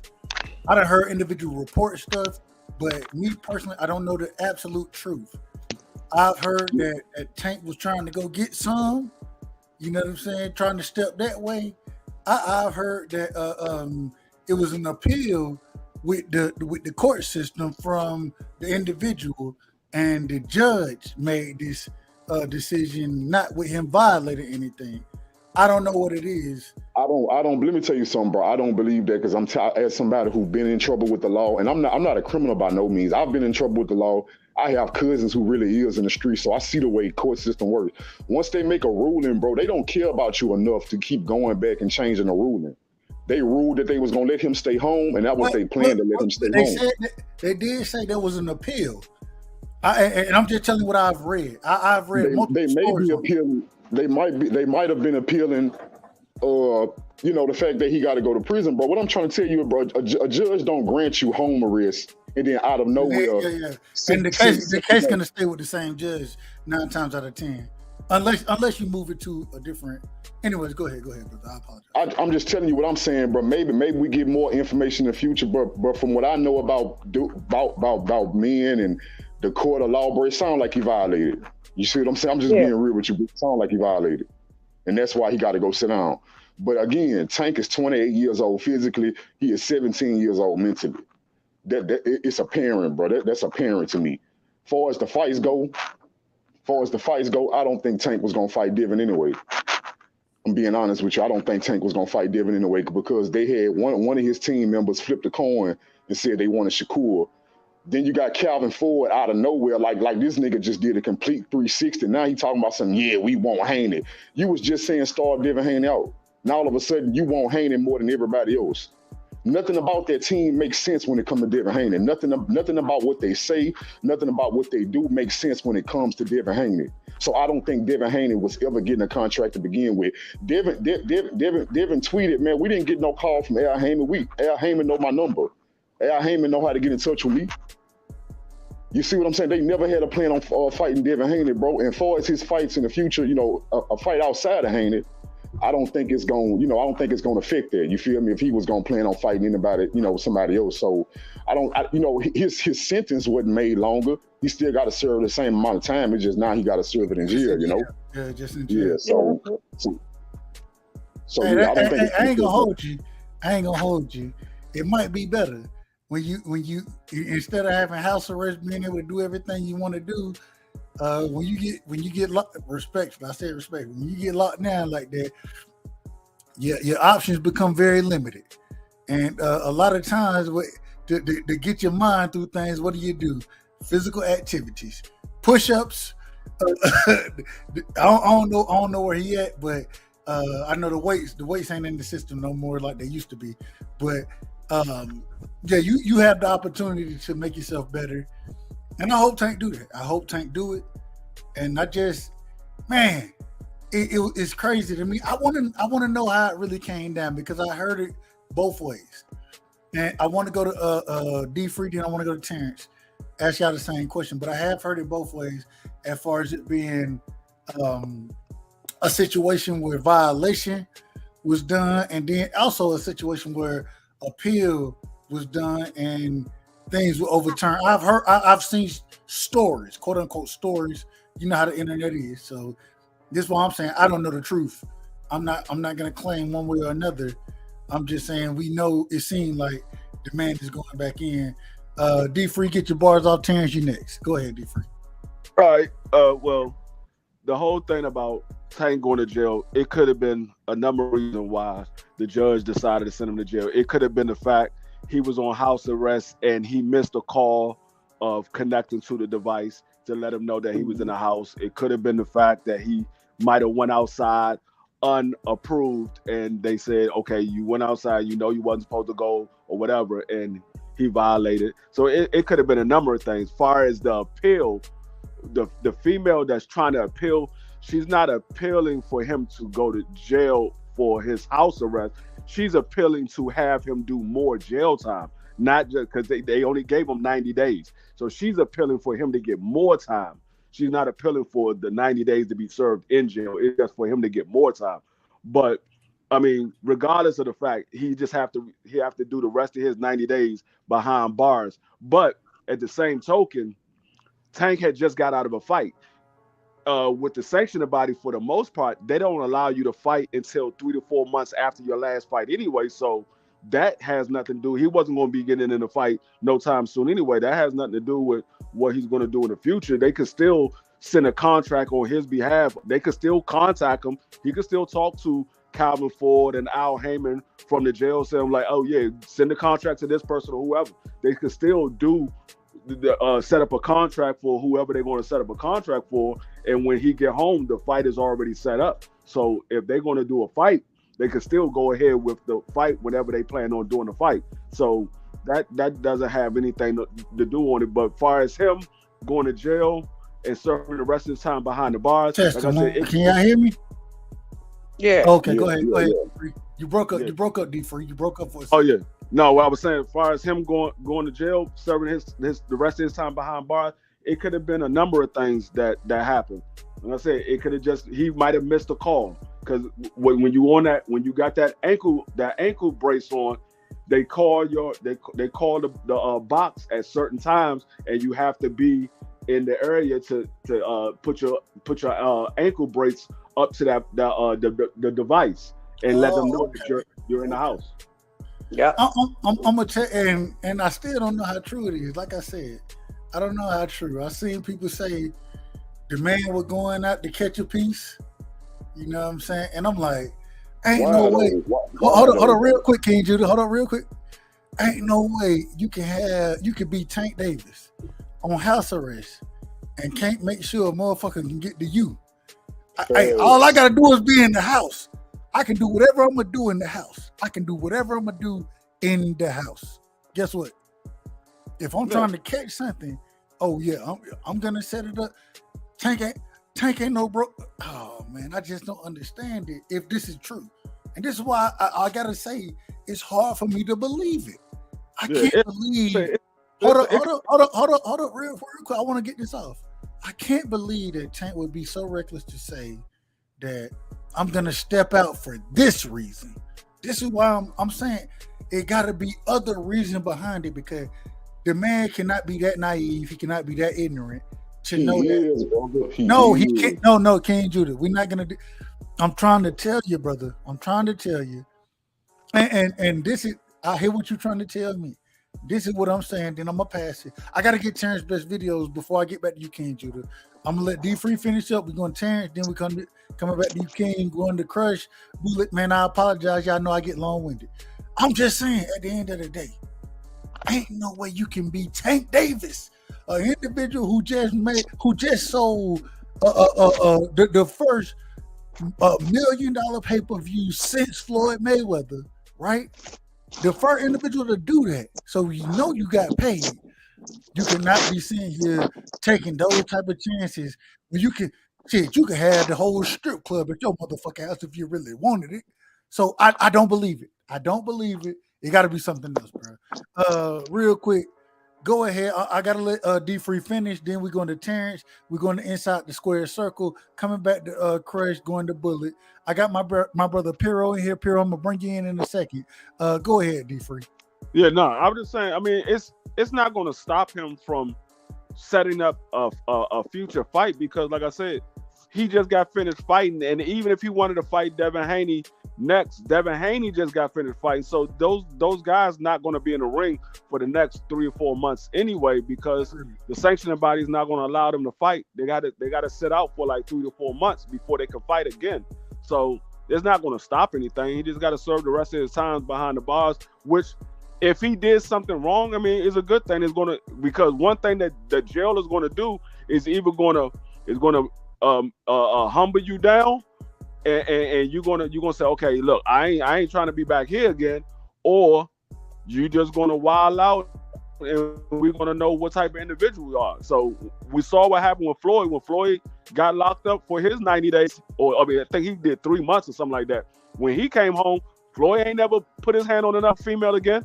He was like, "Fuck that! I got enough money. I can get any female I want." Floyd learned from it. He learned from it. Hey man, let me real quick, man. Let me get my brother Terrence in here. Terrence, go ahead. What do you think about the situation as far as Tank goes? Well, first and foremost, if you know, the DA is the one that brings charges, and the judge can reject the plea deal. So I'm assuming that the judge didn't reject it and accepted it. So at this point, it's only real quick, and this is real quick. According to reports, originally, you know what I'm saying, there was a plea deal for Tank just to do probation, no house arrest, nothing like that. The judge did reject that initial plea deal. Okay. Then he did take the house arrest plea deal. And so now with them putting the brother in jail, this is why I say it's a lot of confusion in here, because these are the reports that I'm going off of. You know, we follow these type of conversations on a regular basis. This is what the people are saying, and so go ahead. The only point I'm making is that, to me, it had to be a plea deal because the case isn't going on, right? He wasn't going to face a jury, so they had to come to some arrangement or some deal. So the deal was that he would he would be in house arrest. Then that meant the only way that he would go to jail if he violated parole. So obviously he did something. Like the gentleman, not parole, probation, whatever it was. Obviously he did. A total difference between. Yeah. Obviously he did something. So whether he stepped out or whatever the violation was, he did something. And as everyone is saying, he's too old. And first of all, he should have been grateful to get the plea deal, because shit, he was facing some pretty serious charges prior to that prior to that deal. So, I mean, I would have been happy to get that 3 months and I would have sat in my room for 3 months if I had to. So sometimes these guys, it's just like they have a privilege and they think that they're above the law. So, I would have. Look, I don't know what Tank House looked like. I know he had enough money to have a gym in his house. Right. His, personal trainer over there every day. Right. I would have put a gym in the crib. I would have been in the gym every day, doing as much as I could to get better. No excuse, man. There's just no excuse for it. I was so surprised by it. I gotta welcome my brother Piro to the channel, man. Piro, welcome to the platform, brother. You know it's nothing but love and respect. You know how we rock over here, my brother. You're always welcome. Shout out to you. And hey man, give me your opening statements on the question. Tank Davis, it seemed like the brother's house arrest has been revoked and he will serve the rest of his time in the county facility. Go ahead, Piro. Welcome to the platform. Much love, brother. Salute Dub, salute panel. What's going on, fellas? I just heard about this literally 10 minutes into your stream. I didn't find out about this and you rock right now. And I know you rock with Tank. Yeah, but I did literally a quick search, bro. I don't know, man. There's a lot of narratives, but what I got out of what I read is that he had an impromptu hearing against the judge today. And the judge ordered him to serve the remainder of his detention of his sentence in jail. But real quick, Piro, why would you have? And I saw that too. I did see that. But this was my question. I was like, you have to do something to have an impromptu hearing, or they was like, no, fuck it. We don't want you. We want you to go to jail. I mean, I don't think they would do that after already giving him a sentence. So what was? I don't understand what the impromptu hearing was about. How did it happen? Something had to happen for you to be on the radar like that, bro. Something had to happen. Well, this is the thing, Dub. Literally, and like I said, I've only done 10 minutes of research on this shit. The Tank's lawyer said that that like they didn't have anything scheduled today. They just like, you know, they hit him up and said, okay, we want you to come into court. Next thing you know, that they fucking, the judge said, yeah, I want you to go to jail instead. But like Tank didn't have no comment. And hold up, time. You gotta let me finish, dog. I'm gonna let him finish, but I done had the smallest cases, right? I know individuals who had much larger cases than me. Nigga, you have a court date, nigga. You know if you need to be in court. It ain't no, but it ain't no just date. show up. No court date. There was no court date. Jail, bro. That shit don't work. Court don't work like that. No. The thing is that they called them. It was impromptu, like literally, like the reporters. Not me. This ain't coming from me. Like they looked it up online, bro. Like there's receipts that there was nothing scheduled for today. So they just said, show up, you going to jail, bro. Yeah, like, and you know, no, that's not what they said. Hey, Dub, let's not start a narrative, bro. This is what it looks like. I'm not trying. No. This is what it looks like. Like literally, there's been no comment. Like literally, the only thing that they commented on is that he had an impromptu hearing, and that the judge ruled that he had to serve the rest of his suspension of his sentence in jail. Other than that, Tank declined comment, and the lawyer didn't say anything else. And this is why I'm saying I don't know what the hell happened. I don't know either, bro. I don't know either.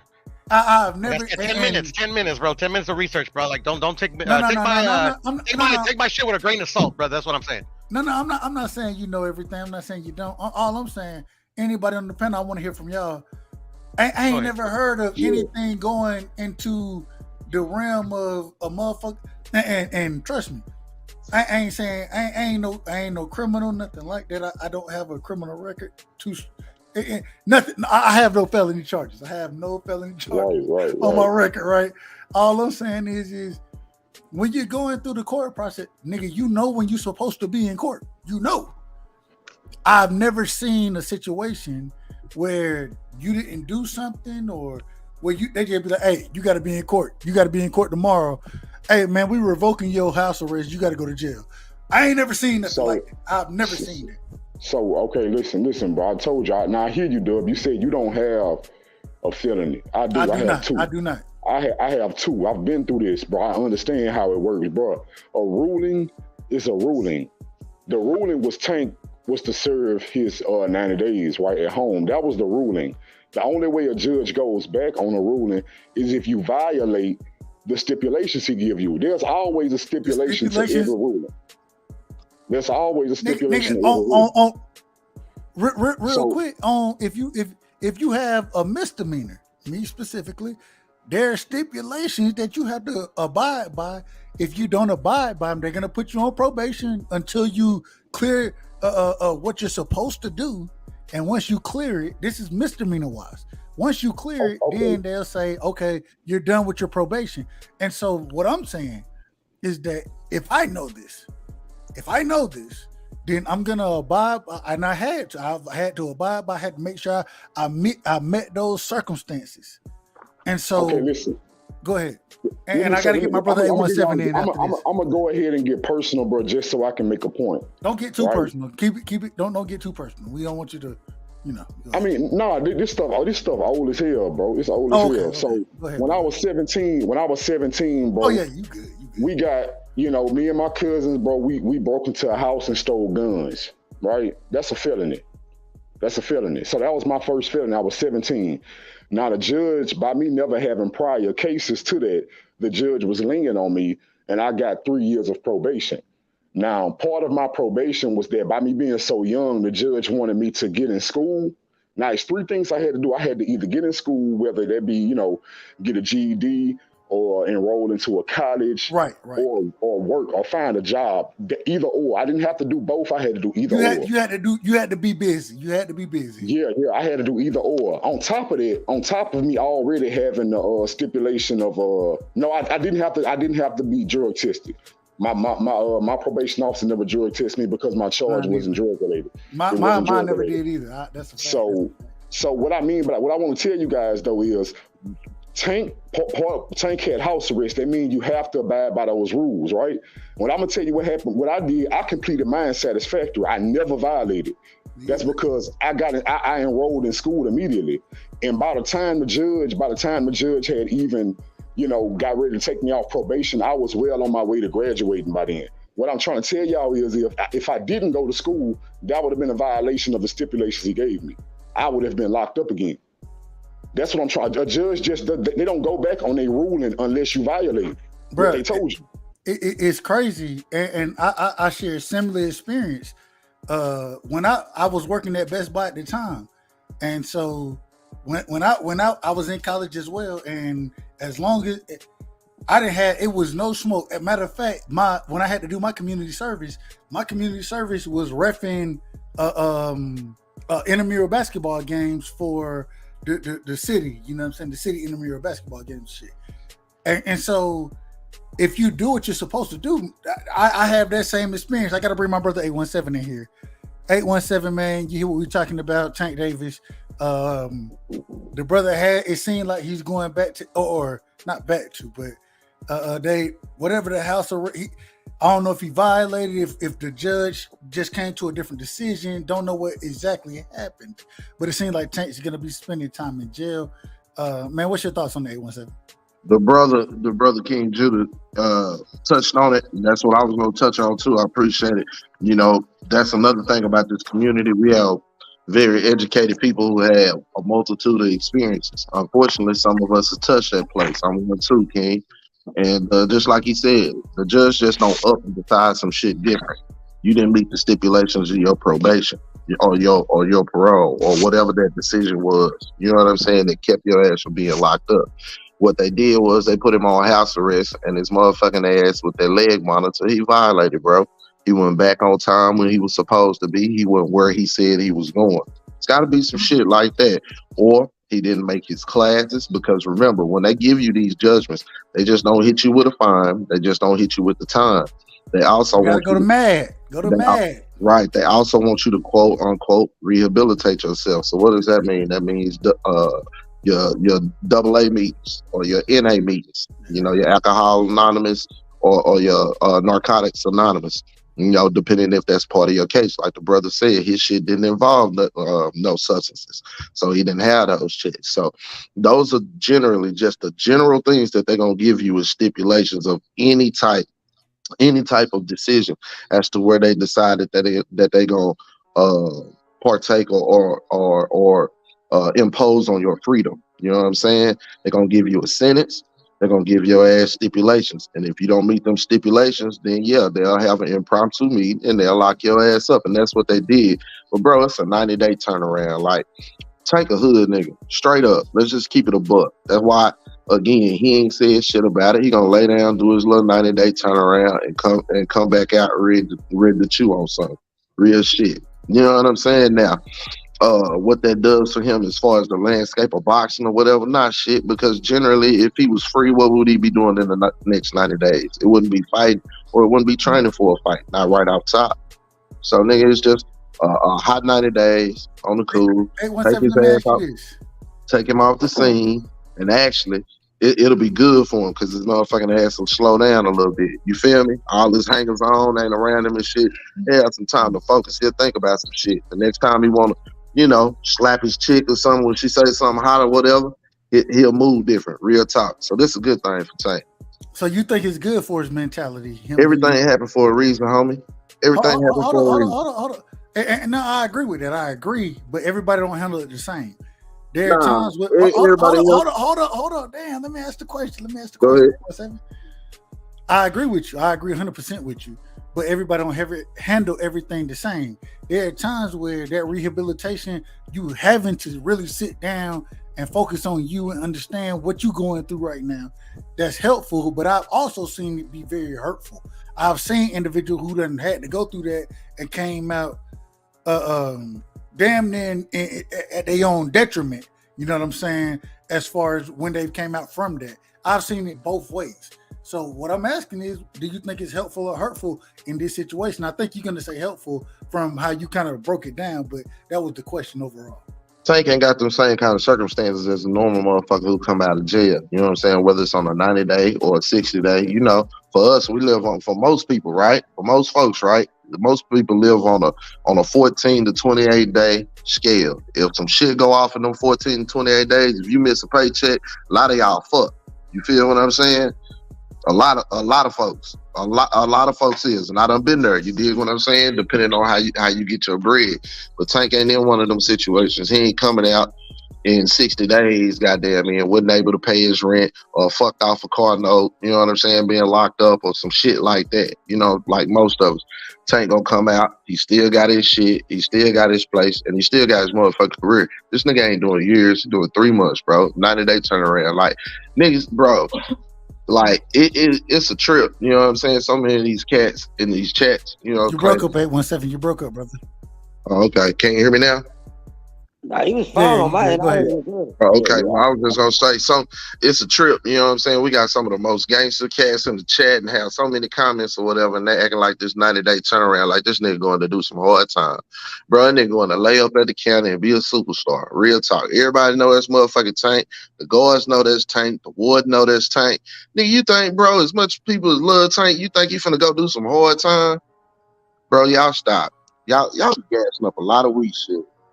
Yeah. Hey, what you say is easy work, huh? Easy Say, work. bro, that nigga got money on his books. He got money on his books. Ain't nobody finna fuck with him. Who gonna try Tank?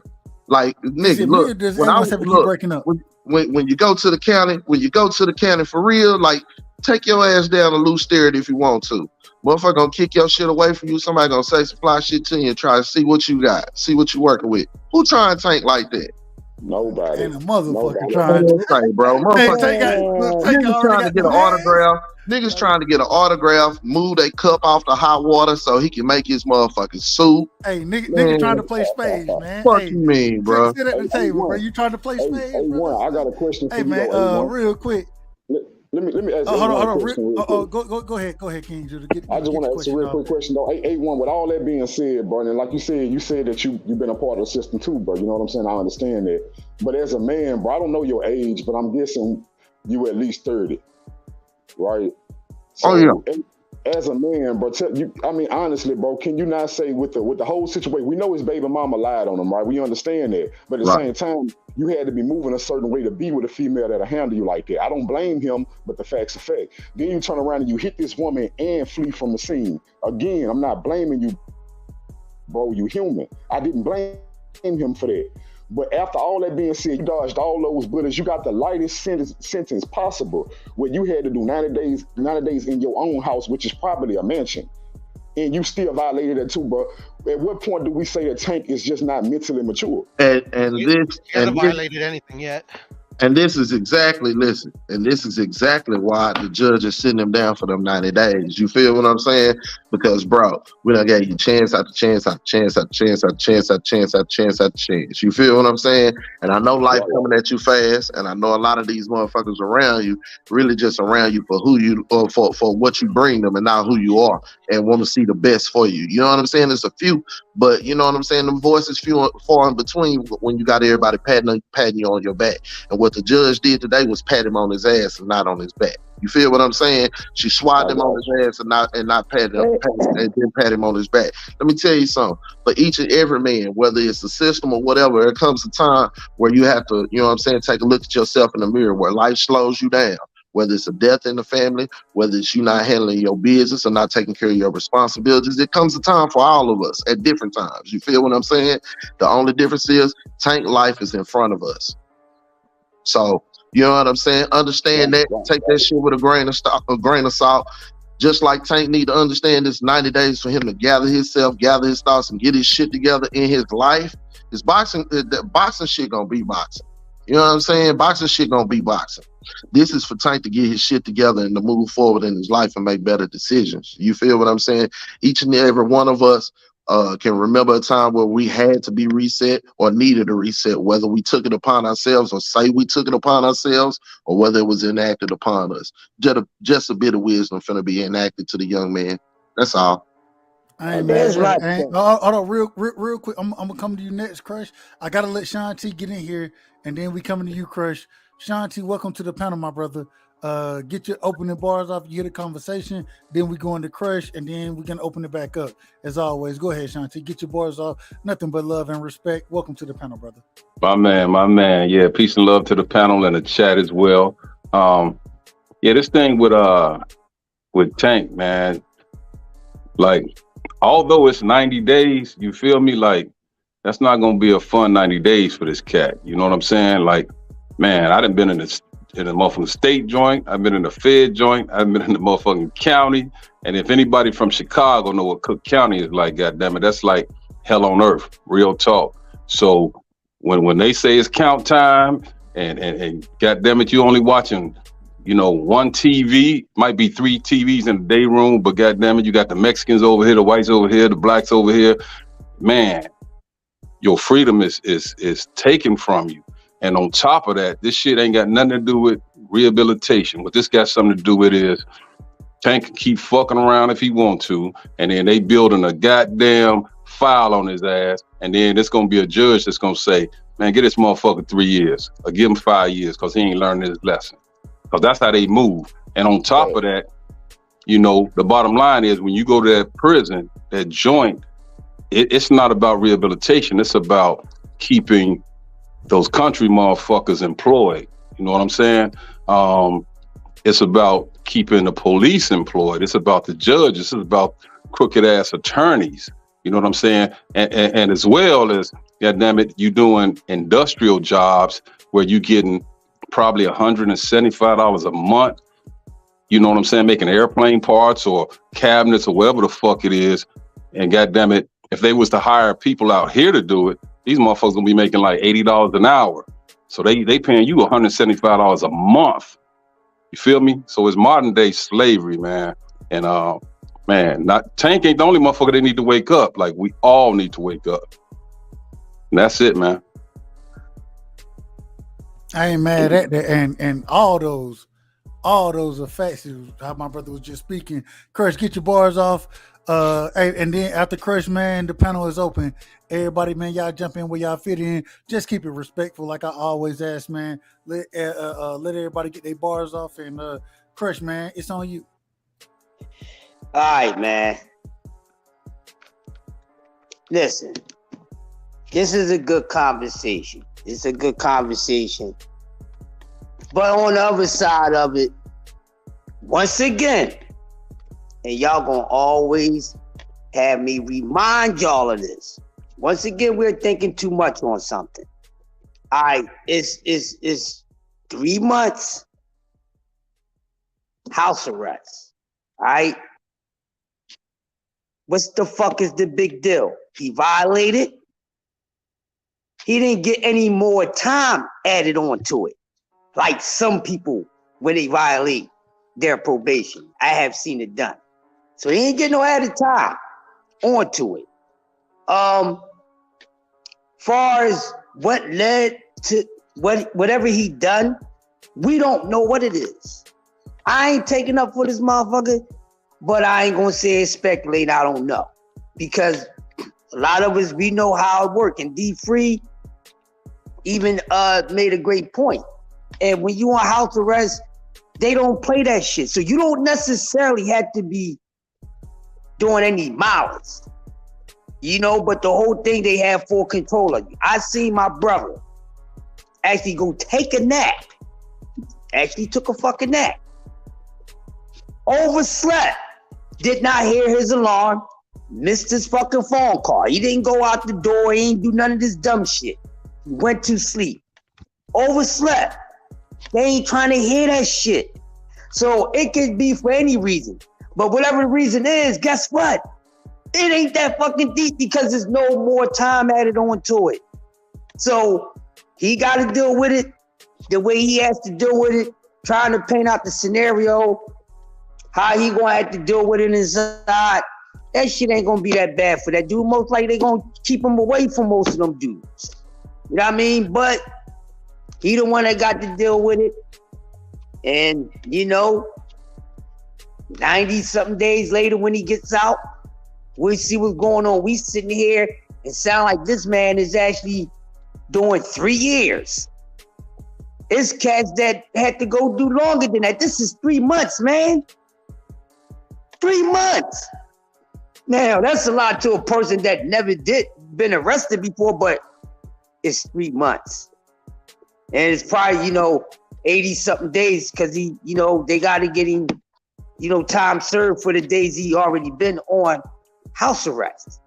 So it's really not a big deal unless he would have did something to get more time added on to it. And because of the report, he didn't. Simple violation. Even if he stayed out a little longer, okay, well, hey, it could have been a mistake. It could have been, okay, he was being reckless.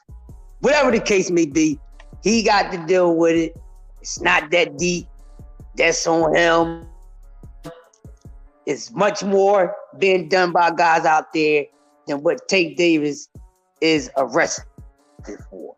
And some of these people ain't even getting anything done to them for the things that they've been done. But this is the thing. Every time when it comes to,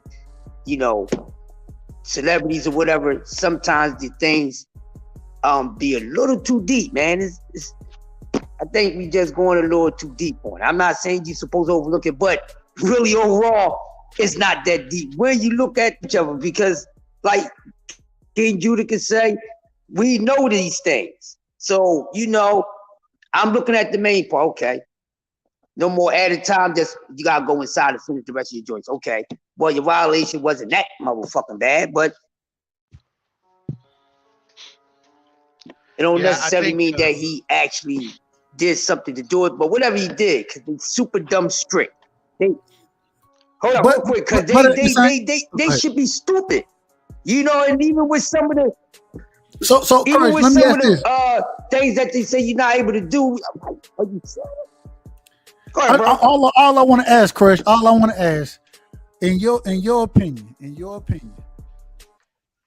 is Tank the one who should bear? Do you think? And I heard what my brother King Judah has said, especially saying how Tank he don't think he's there mentally. He ain't mentally mature. You know what I'm saying? Do you think it should rest on Tank, or do you think that at the end of the day, hey, it was a mistake, and that we got to get? And I fall on the side of giving Tank as much leeway as possible. And the reason I say it is because I want to see the young brother do good. But at the end of the day, like I've heard from the panel, we have seen repeated instances of what's going on. I gotta say real quick, and I'm gonna let you get your bars off. I gotta shout my brother, the big stepper in the building, Money Brown. Much love to my brother Money. Much love to Rick Timms. We coming to y'all next. I'm gonna let my brother Crush get it off, and damn, everybody, man, y'all know what it is. I'm trying to let salute on that win, Money. I see you, Big Rick. That boy fresh. And he got the mellow. Hey, he hitting us with the mellow. I see him, bro. He flexing. Y'all know Melo is my favorite player. Anyways, H-Town, hold it down, goddamn. Go ahead, Crush. Finish what you were saying. We coming to Money, then Rick, man. Go ahead, and then the panel is open back. Yeah, real quick, so everybody else can get their bars off, man. We not going to sit here, man, and I definitely don't want to sit here making it seem like this motherfucker did a damn murder case, this, that, and the other. He committed a crime. He got his time, whatever his punishment is his punishment. He got to do the rest of it inside. Fortunately, it wasn't that bad to where extra time was added on to it. We should be happy for that part because it could have been worse. It could have been worse. And we coming down listen, that man, that's his life. And whatever he did to put himself in this situation, guess what? He got to deal with that shit. Not none of us up on this goddamn panel. And it's not that deep. I'd rather spend this time on shit that really happened to people, because we had people really out here doing fucked up shit to people. All right? Hit and run, ran away from it. He got his time. Could have been anything. Didn't answer that call at the same time. Maybe stepped a little too far out of range, or whatever the case may be. Overall, it's not that damn deep. So, as far as I'm concerned, he's off topic for me until we're able to have a discussion about what the fuck is going on with this man next. So right now, he's like a fish on ice, bro. I ain't got no more talk about Tank Davis. Hopefully he go in there, and I mean it's not that deep. They ain't gonna have him in none of that shit like that. He'll do the rest of his days, and then we'll see what's gonna be his next move when he come out. You know, so long he don't do anything inside, which most likely he will be away from that shit, ladies and gentlemen. Time to move on from that, man. But you know, it should be a learning lesson. Even if it was a simple mishap, should be a lesson learned. You know, no matter if how mature his mind is or not. I've seen people way more mature than him still do dumb shit.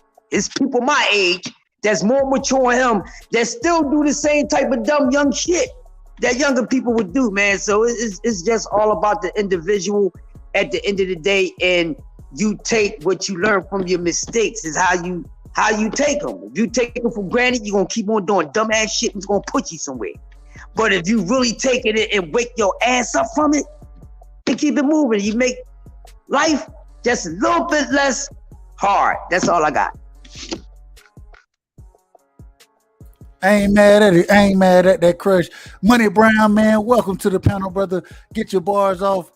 First things first, nothing but love, respect, adulations for you. I appreciate you gracing my platform with your knowledge, your cachet, as I would say.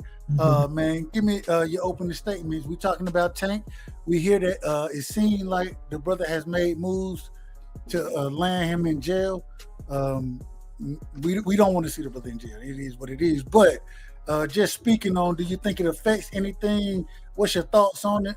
We've had a lot of individual cook on it, but go ahead, get your bars off, Money. Well, I just want to say blessed to everybody up on the panel. A17, I see you, Rick. Everybody that's in the building, man. Sean T, I see you, dog. I wanted to come bless the panel, man. I'm always either on live or I don't never get to catch you. I'm always catching the playback and shit like that. So you know, you always show me love, man. So I got to come and show you love. Feel me? So yeah. I appreciate it. And this crazy. You wanna know why? Because I'm up here, I'm watching the playback, right? I'm thinking I'm watching the playback and you live like a motherfucker, right? So I was at the part, like I was in the middle, like I'm always watching your playbacks, bro. So I'm not even knowing that you live. I'm just still thinking it's the playback. So I was in the middle and shit, and some click that motherfucker went live. I'm like, am I tripping or this motherfucker still live? And I just said, let me go and jump on. But like I was tripping, bro. I swear to God, I'm watching the playback like a motherfucker. It happened like that. Yeah. But no, go ahead. No, I'll say on the battles tonight, man. I want to, good battles tonight. I'm gonna catch up to Tank. Good battles tonight. To all the brothers gonna be tough. You feel me? I thought A1 could have done more. Knowing A17, knowing him, I think A1 kind of got off track a little bit for as the back and forth. You know what I'm saying? I thought because he know more than that shit that came up. But for as people saying he quit it and shit like that. Look, sometimes, man, you don't have the energy for it. You like, shit, fuck it, it's over with, right? I know you're supposed to continue to go with things of that nature, but real quick, Money, real quick. Is it me? It may be me, and I think it is me. Am I cutting out or is Money cutting out? Y'all let me know. Probably me. It's something on your end. I heard it loud and clear. Yeah. Okay, yeah. I was saying when I couldn't. I'm trying to catch what you're saying. I didn't want to interrupt you, but you're cutting out. I want you to bring it back because definitely want to speak on that debate series tonight. But go ahead. Okay. Yeah, I'll back out and come back. I don't know who it is. Yeah, I'll back out and come out too. You know what I'm saying? That might be us or something. I don't know. All right, well let me do this then. I'm gonna see who it is right here. Rick, man, let me get your opening words. Welcome to the panel, Rick. Let me give it a test money all the way around to make sure who it is. Go ahead, Rick. Give me your opening words, man. All right, what's up with it? Right side panel, everybody. All right, chat. It's me. You just froze on your opening statement. You froze on it, so it gotta be me. Yeah, I heard Rick perfect too. Damn. All right. I'm gonna let y'all cook. What I'm gonna do? We're gonna do it like this, man. We're going Rick. We're going back to Money. We're going to YB, and then the panel will be open. I'm gonna step away because I don't want to cut y'all off.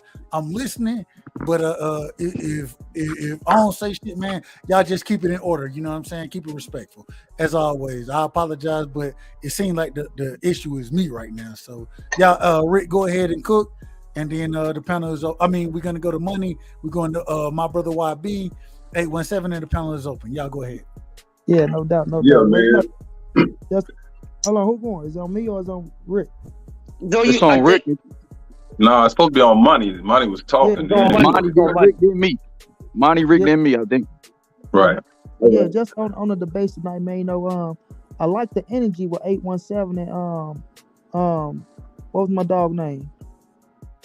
What was King my G, dog? the boxologist. The boxologist. Yeah, boxer. I like the energy. You know what I'm saying? And back and forth. I just thought you got taken away from the situation. You know what I'm saying? You know, 817 a confrontational motherfucker. So if you don't know him, 81 very confrontational. So once they go there, shit, he'll be cussing your ass out left and right. But you know what I mean? So I just think that shit got caught into a macho match a little bit. You feel me? Got away from the topics and shit like that. But it was a good one. I like it. And I like to see that again on a different topic. And, you know, with time to, because, you know, KO not giving out the questions. So I like to see him give out the questions so a motherfucker can go study and then come back. You know what I'm saying? I think the energy, I think that would fit the energy. You know what I mean? It'll fit, and because you ain't just out there trying to wing some shit. We all out here winging shit, to be honest with you. We go study, look up some shit, things of that nature, don't know what the question gonna be about.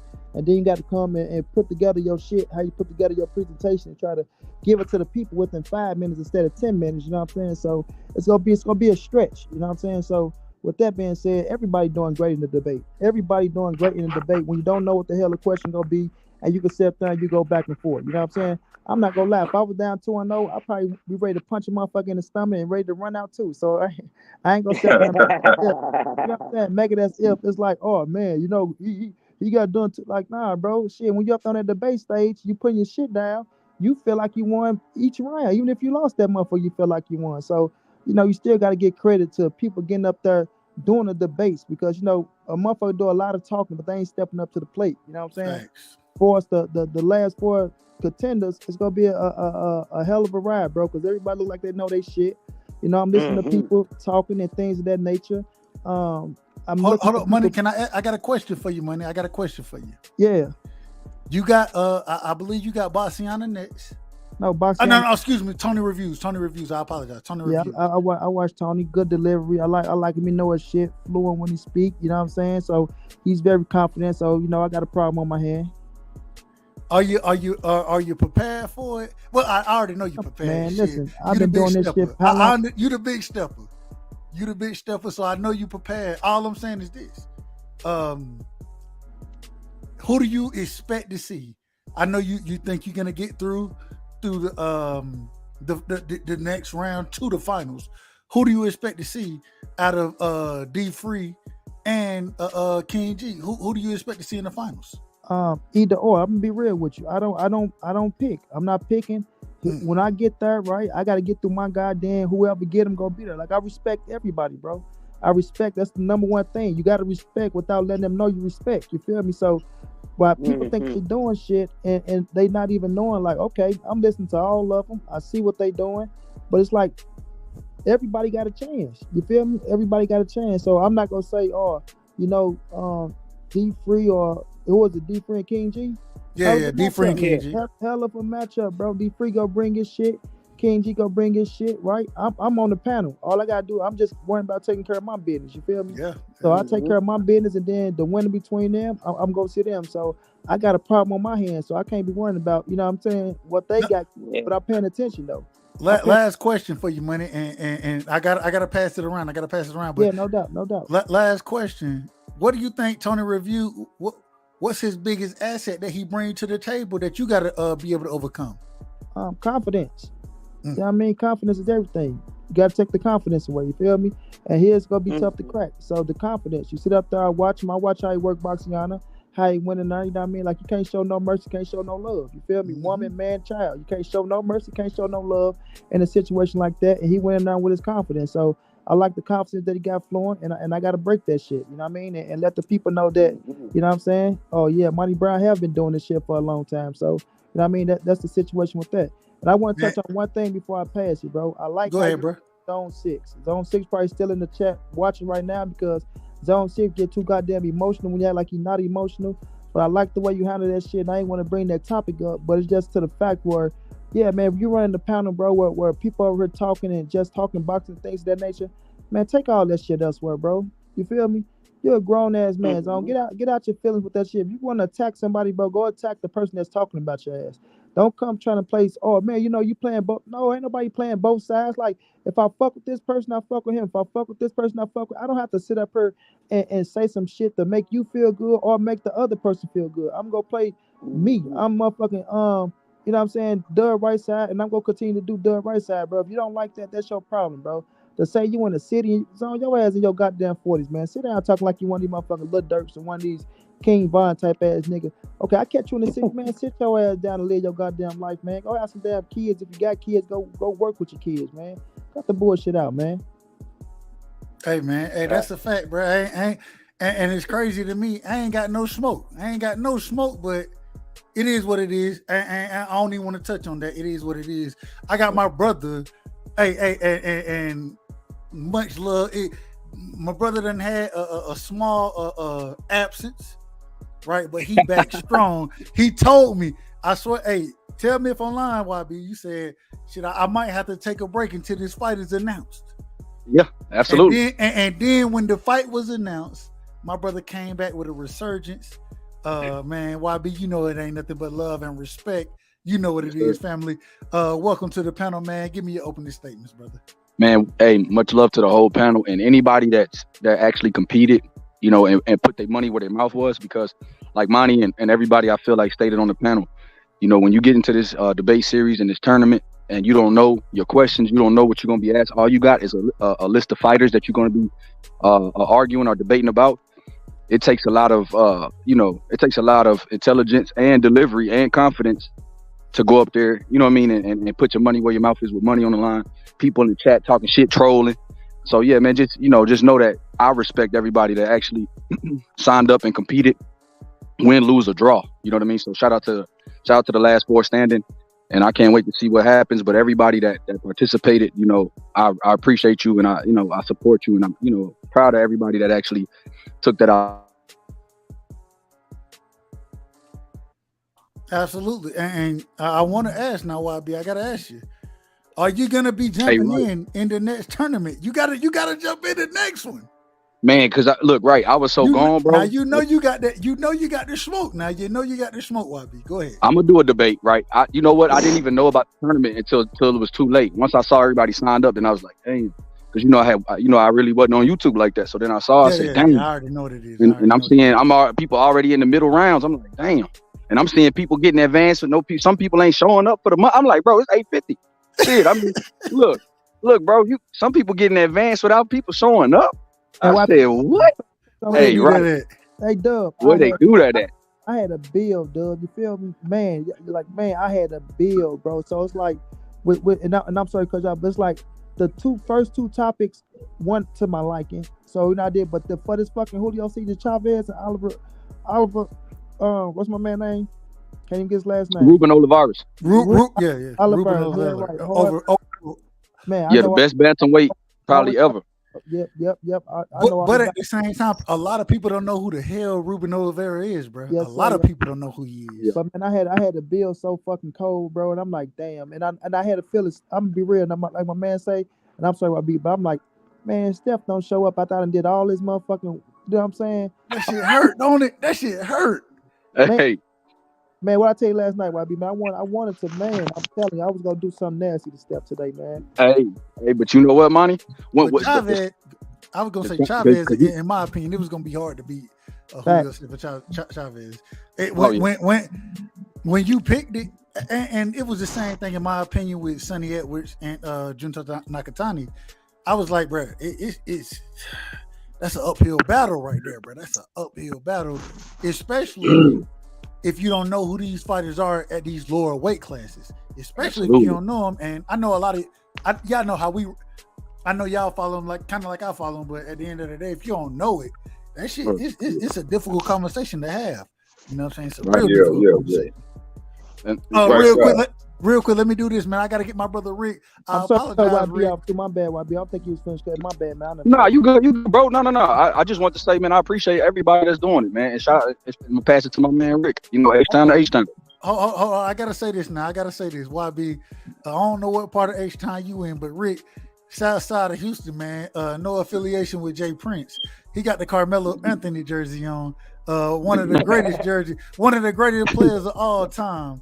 If y'all don't know, Melo is my all-time favorite player. I modeled my basketball game after him coming up. You know what I'm saying? He was only he was about 3 years older than me. But the way he played at Oak Hill, I rock with Melo the long ways. My favorite player. I just started being a Hawks fan. I was a Hawks fan before Melo. When Melo was in the league, any team Melo was on, that's who I rode with. So y'all know Denver. I mean, y'all know the teams. I ain't got to go through even the Knicks. I don't even want to speak on the Knicks. I don't want to speak on it. But I ride with Melo. And so shout out to my brother Rick from the south side of Houston. No affiliation to Jay Prince, like a lot of people want to give him smoke for. Rick, give me your opening words, brother. Southside the realest, Rick. Man, what's up, everybody? Dog, I just want to Chris one provoked me to jump up on here when I heard him mentioning that Tank situation, and I'm a segue on a little bit about what Crush was saying. See, man, the legal system always cut deals with you. You got money, you don't have a lengthy criminal history, you ain't got no felony convictions. Tank got the good deal, and now he done stomped his toe with this probation. Now, I don't know how the laws are in Baltimore, Maryland, as far as the 90-day home, the home confinement, but more than likely he wasn't gonna have to do the whole 90 days. You know, you pay off your fines early, you get extra credit for your community service. It's a lot of loopholes you can work with and get out probation early. So now that he's in custody down here, I heard somebody earlier mentioning that Cook County jail up there in Chicago, but down here in Houston, we got the Harris County jail. And when you in custody, you get 2 for 1, baby. So if you get 90 days, you only do 45. Tank got roughly 60 days left. He not finna do that whole 60. Tank gonna be back home before Earl and Bud fight on July 29th. So, man, whatever he done is some bullshit infraction. I don't know if he done pissed dirty, or I don't know if they had a restriction for alcohol or weed. I don't know if he done violated a curfew. Whatever it is minor. So my point is, Bill Haney, I know you're watching. This right here don't change shit. Dev and Tank still can happen in 2023 at 135. So he not going to prison. Rick, this ain't no major blow. There you go, Big Rick. Put the pressure on, Big Rick. I apologize. Somebody, if you got snot, if you need to blow your nose, whatever you got going on, please put your stuff on mute, because you fucking up my brother Rick Tim. Somebody turn YouTube off in the background too. That's why we got that. Everybody else do the same thing. Go ahead, Rick. I apologize for cutting you off. Yeah, no, man, I'm wrapping that up. But yeah, in a nutshell, this Tank, he gonna be housed alone. You know, he a high profile inmate. You know, high profile inmates, whether you kill a police officer, you kill somebody famous, a real big crime, or if you're a police officer and you get locked up. I mean, all them type of high profile inmates, is protocol that they must be housed alone. So Tank ain't in no threat of getting in fight with nobody. The dude gonna be home soon. His career ain't gonna be on hold. He just can't fuck up no more because these people showing him they ain't playing no games with his ass. Money or not, they letting Tank know, look, you sign this paper, you say you're gonna follow these guidelines. It ain't been a full month. Your ass already acting up. We showing you we ain't playing games, Mr. Millionaire or superstar boxer. We don't care. We white folk. You black man. That's all I got on that, dog. Big fact. Big facts. Y'all go ahead. Respond to it. The panel is open. Everybody get your bars off. I ain't touch on that Tank situation, but go ahead, Money. I want to hear what you like about it.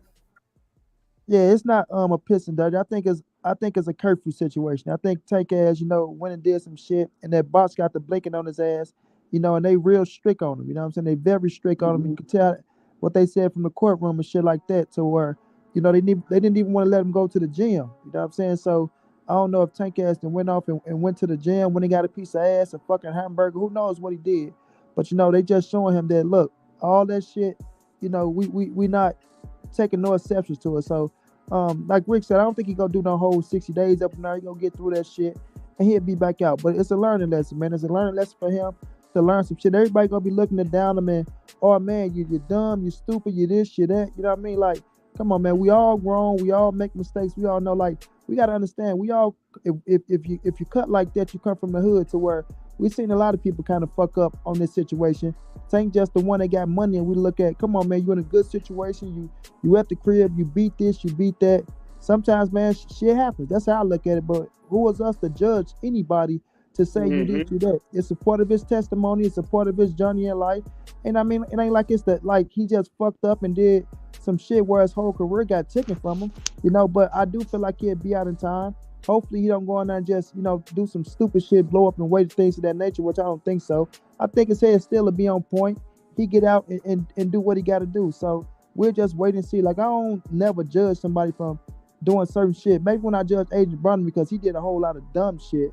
But, this Tank situation, and let's just see what comes out of it. You know what I'm saying? Like, we don't know all the details to the situation. It could have been some fuck shit to where they just didn't want to, let it slide. And, oh, man, you heard it could have been an accident. Who knows what it was, bro? So I just wait for all the details to come out. What we do know is his ass going to jail for about a good month or so, right? And then he'll be right back out, bro, doing what he do best. So, hey, real quick, Money. So you don't think he served and I know he served already a piece of the original 90-day sentence.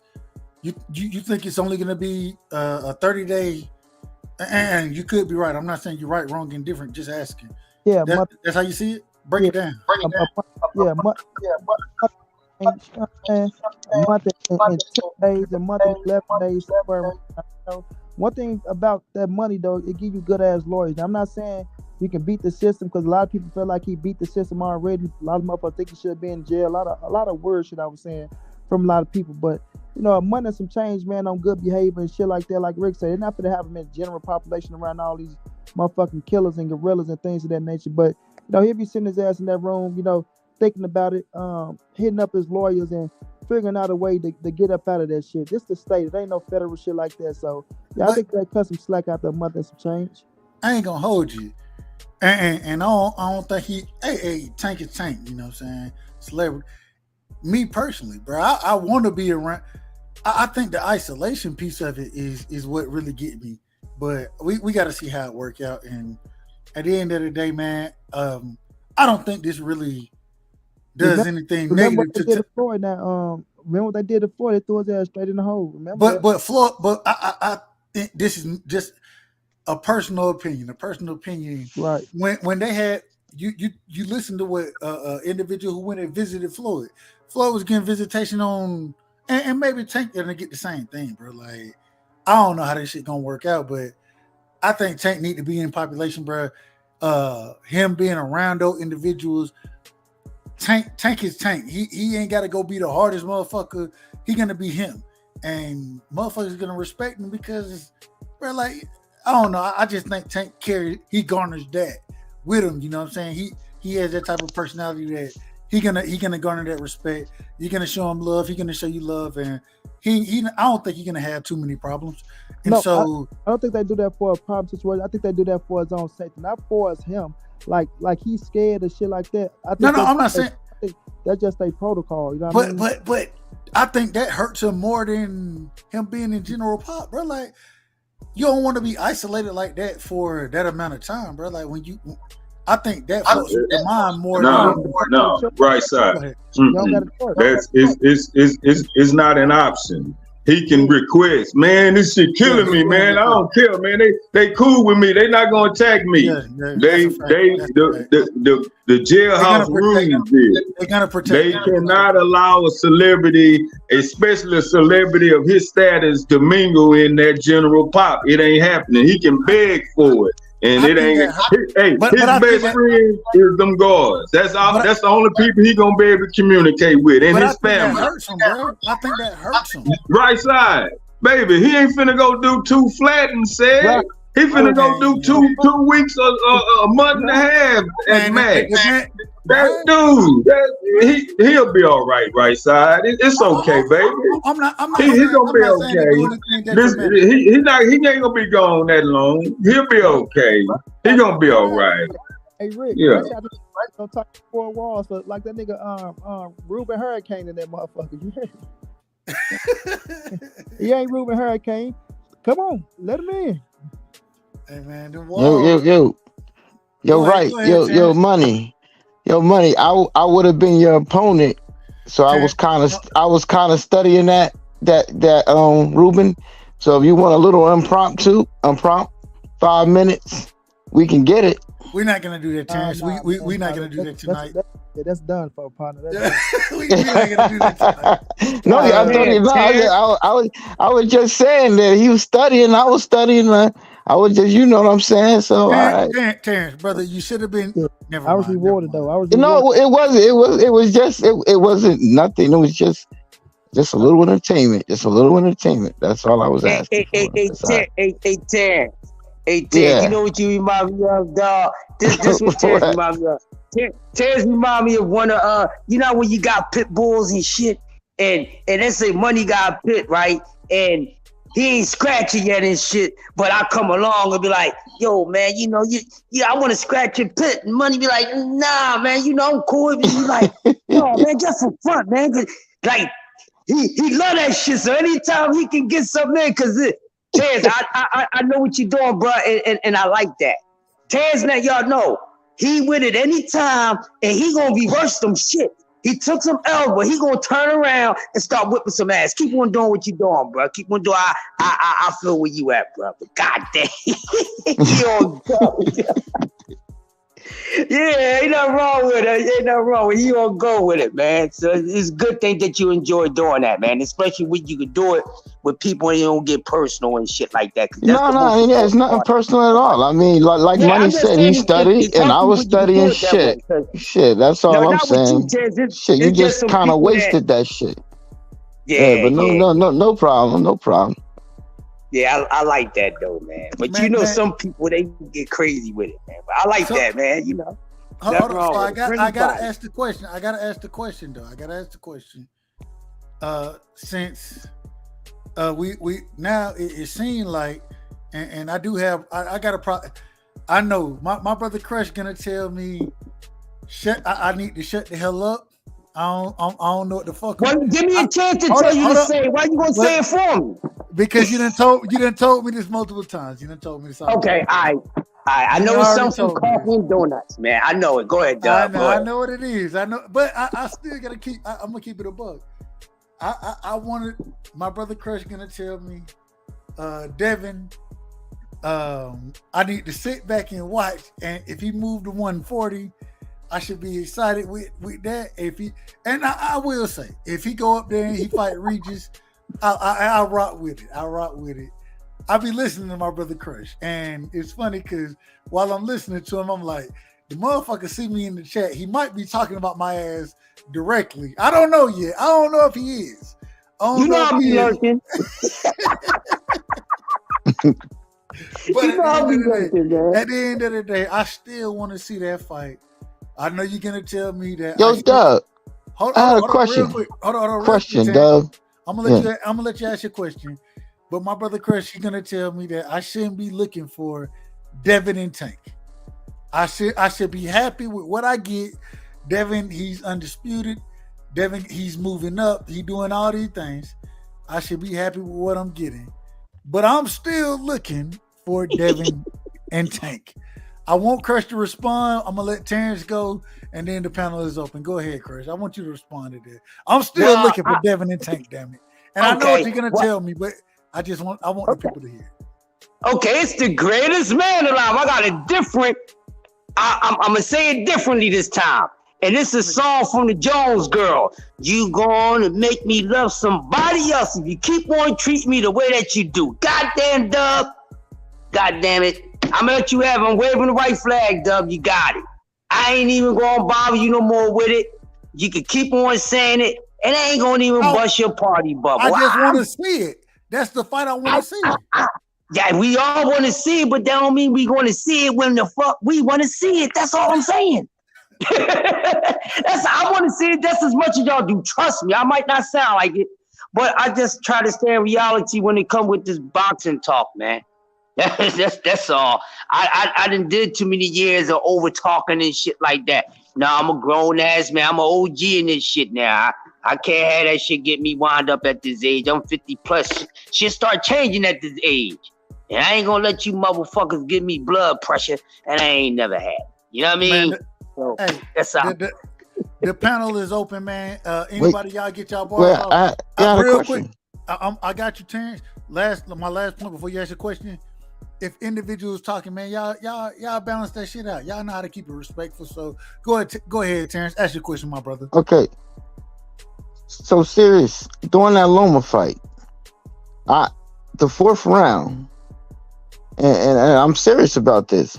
Haney, he was breathing real hard in the corner in the fourth round, and it seems to me, and I know people might disagree, that he slowed down, that it was stamina issues late. You don't agree with that, Doug? Because he was winning the fight easy. He was easy, and to me, had he not had those issues, it would have been a wash. He got tired. And I'm asking you, and this is the reason I'm having a problem with the Tank fight now, because if that's happening with Loma and it happens with Tank, that's a big problem. I'm serious about that, because I had Haney beating Tank up until I saw that stamina issue. Okay, go ahead. See, you don't want to give Loma a little credit and think that, because, respect to what you're saying, right? Because Dev was winning the fight early on. Easily. I'll agree with you with that, right? But here's the thing you got to consider. Lomachenko didn't really start up with Tio until round 6, right? Right. Amongst the champions that he fought, right? We seen Loma maybe not have so many problems with these guys later on as he gotten older, especially at 135. At 130 and 126, we saw a more confident Loma who was fighting more people who were more of his size, right? More of his arm reach, more of those things where he felt more comfortable with being on the attacking side early with those guys, right? He's been fighting bigger guys. If we use Tio and Devin for examples, he kind of took a little while before getting in there. So I would just say this: wouldn't you want to give his opponent a little credit as well, being that the man is long in the tooth? He's been in plenty of championship fights. You know what I'm saying? Compared to Dev, as far on that level with those opponents that we would have pause with, right? You have to give a little credit to Lomachenko as well, being able to see what's in front of him and find different ways to get in as well. Wouldn't you say? I would say that, but it's not necessarily so much as Dev getting tired. Right. But I'm just saying, in the fourth round, I was looking at the fight and I was looking at him in the corner, bro. He was breathing real hard, bro. And it was the fourth round. So I'm like, damn, if he breathing that hard and we're in the fourth round, he's going to have problems late in that fight when you breathing that hard in the fourth round. That's why I'm saying I didn't know if that was because he's getting drained during these fights, and if that's the case, he should go up to 140. He was fighting Loma. It's because he was fighting Loma. It's that simple. You think That's so? what happens. Yeah, that's exactly what it was. If it was like a lesser opponent, you wouldn't even notice that. But that's what Okay. happens when you step up in competition. So it is what it is. This is the first time in a Good long point, time Dirk. that we've Good had a point. fight in between guys that, you know what I'm saying? Like really, let's talk here. We all had our favorites. Let's just be honest. You know what I'm saying? I mean, you know, us being humans and partial to who we partial to, right? We all had our favorites going into this fight. But before that bell run, there's also an element there that all of us felt, just as those men felt in the ring, that this was one of those fights that could go either way, right? It could go either way because we know both of these guys are the cream of the crop, and they also understand that the guys across from them are the cream of the crop. In boxing, you know, here recently, what we've been seeing and what we've been clamoring for is not that. We've been getting less than that. So this was one of those times. You know what I'm saying? So there was a bit of unpredictability here, there. Just like I said before the fight, Terrence, I told you, you know, generally we're going to see what we always see out of these fighters. If Dev always got out on points with everybody, I don't see it happen different with Loma, especially with him being a smaller fighter. We just saw Loma coming on late, and it played true. He just didn't finish up. Same way with Theo. Hey, quick point. So Loma's weaknesses is people that can push him back. So basically, in order to beat him, you got to be on the front foot. And I knew this was going to be a difficult fight for Dev because that's not his strength. He's an out-and-out boxer. He's not a front-footed fighter that comes to get you. So he kind of had to be in an uncomfortable position, and that's why you would see sometimes in the late rounds where he looked kind of lost. And not to mention he struggles with southpaws. We saw that in the Jojo Diaz fight. I said it a million times. He took that jab away. He closed distance, and he gave Devin Haney some trouble. So if he can do that shit, I imagine that Loma could have done it too. And that's kind of what happened. Devin Haney's jab was basically a non-factor in this fight. And I imagine that will happen with Tank Davis too, another southpaw. So, you know, it is what it is. That's a good point, fam. Yeah. Let me say something real quick. One thing, I appreciate this. Go back and check out the replays because you know I was calling lopsided whitewash. Yeah, I was calling it for Dev. You fucking right, I was. But you know, reality set in the fight night, and what it did for me, it showed me two things. Loma is not as old as I was calling him. You know me, passes, you know, prime to be able to work what he's good at, to work his shit. And while I don't like to oversauce anybody. You know what I mean? And a lot of us, we do put extra credit on Dev. You know what I mean? If that's what you do, I'm not coming at you, but I notice it. And that's because he's so well liked, you know, by the people that like him. You know, and sometimes we get to, you know, falling into this lust that we have for these fighters, and sometimes we start talking like they fucking godlike. And I'm here to tell you, there ain't nobody a god in boxing. And this fight shows me that as good as he is, where we always talk on Dev a lot, but we never really mention where he's loose at, where he has holes at. And I seen something different. His footwork, I think I gave a little too much credit on his footwork. I seen he needs improvement in his footwork. He's definitely not a good inside fighter. Not calling him a trash inside fighter. I don't want nobody trying to fuck up my words. But that's not the best suit for him. And you know, credit to Loma because this is the best skill fighter that he faced. So him breathing hard early like that, we never really seen that from him. That's because nervousness kicking. Get the fuck out of here, everybody. He gonna have some nerve going in a fight like that. We are fucking human. I have butterflies on stage, but that don't mean I'm gonna go in there and not do what I'm supposed to do. That just come with the job. And the fact that because of Loma's movement, because of his footwork, because he has good footwork and he has better footwork than Dev, then that made Dev have to, you know, turn his pitch up. You know what I mean? So he had to move a little faster than what he normally does, and that's why he was started the gas kind of early. Something that they need to work on. And one thing I noticed in this fight too, and a lot of people have been talking about it, and we sometimes we follow on this conversation when it comes to father and trainers situations, to as sometimes the father ain't gonna take you but so damn far. And this is the first time, somebody may have seen it in another fight, I don't know, but it's the first time I witnessed that too, where they was sitting in the corner and was like, whoa, like this motherfucker's on to me, what should I do? And they was both kind of confused. He was looking for Bill to give him an answer, and no disrespect to Bill, he didn't have the correct answer for it. And then Dev, he did the best that he could do to figure out what was the problem, and still was able to come out with the win. So that's just coming to show me young brother got some things to tighten up on, and that you might need to go back to the drawing board and bring more of a veteran to help him out, because as he move up in his career, and we all know when you move up and going north to another weight class, things get a little tougher. And so he's going to need that. If he's going to be the legacy guy that he is, he's going to need some extra help. And I don't want Bill to turn around and be another goddamn Jack Mosley. That's all I got.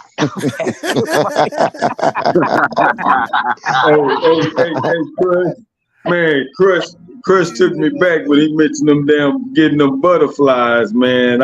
He had me thinking, man, the only time I ever got butterflies, like in sports was when I went back to wait on to catch a punt. On the track, getting ready to run that open 400.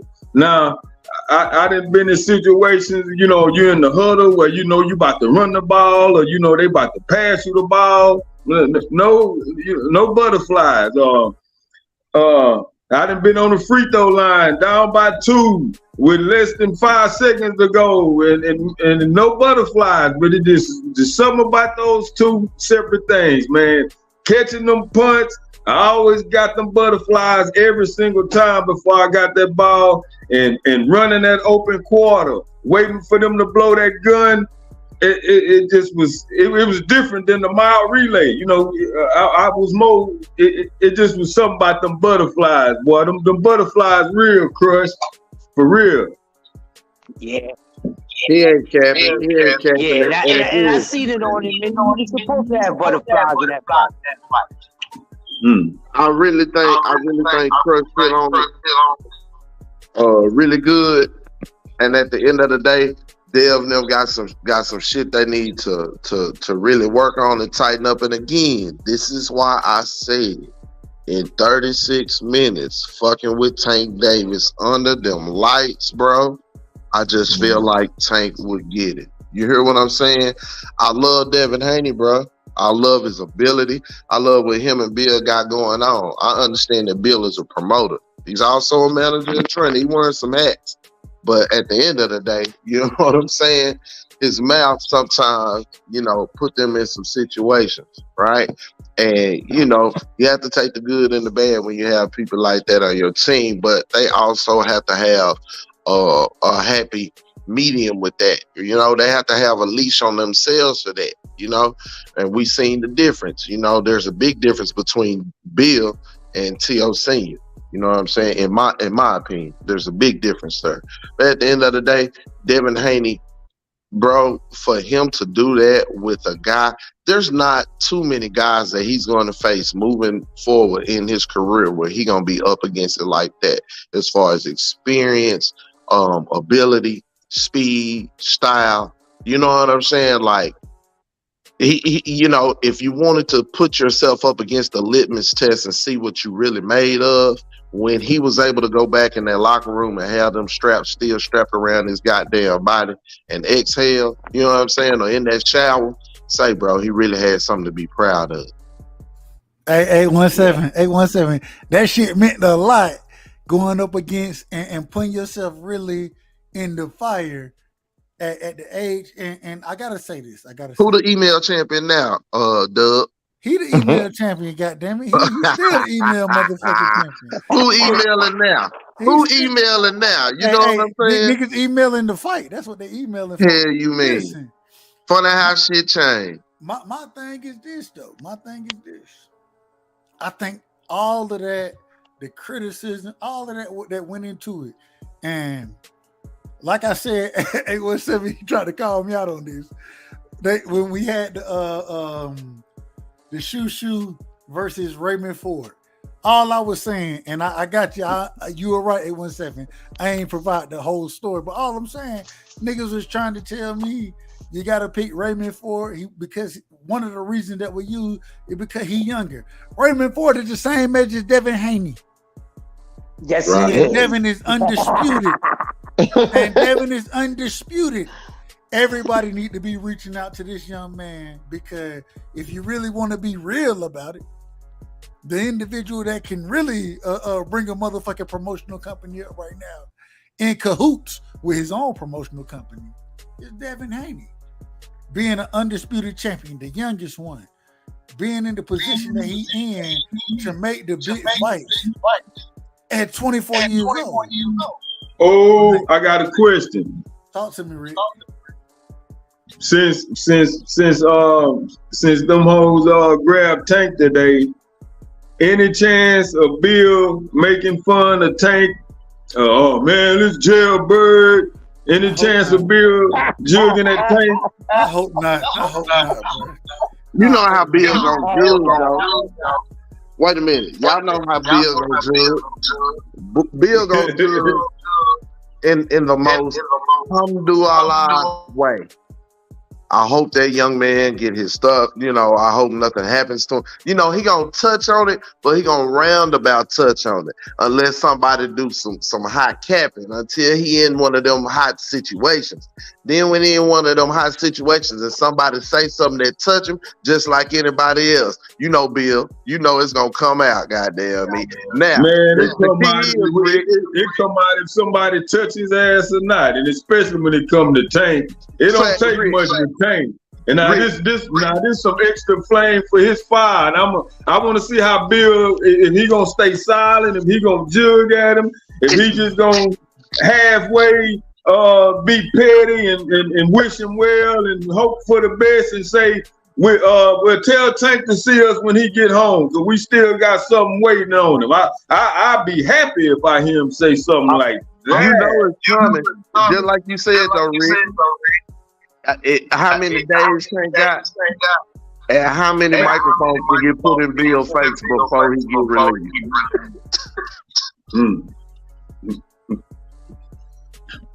That's gonna be some shit, there, boy.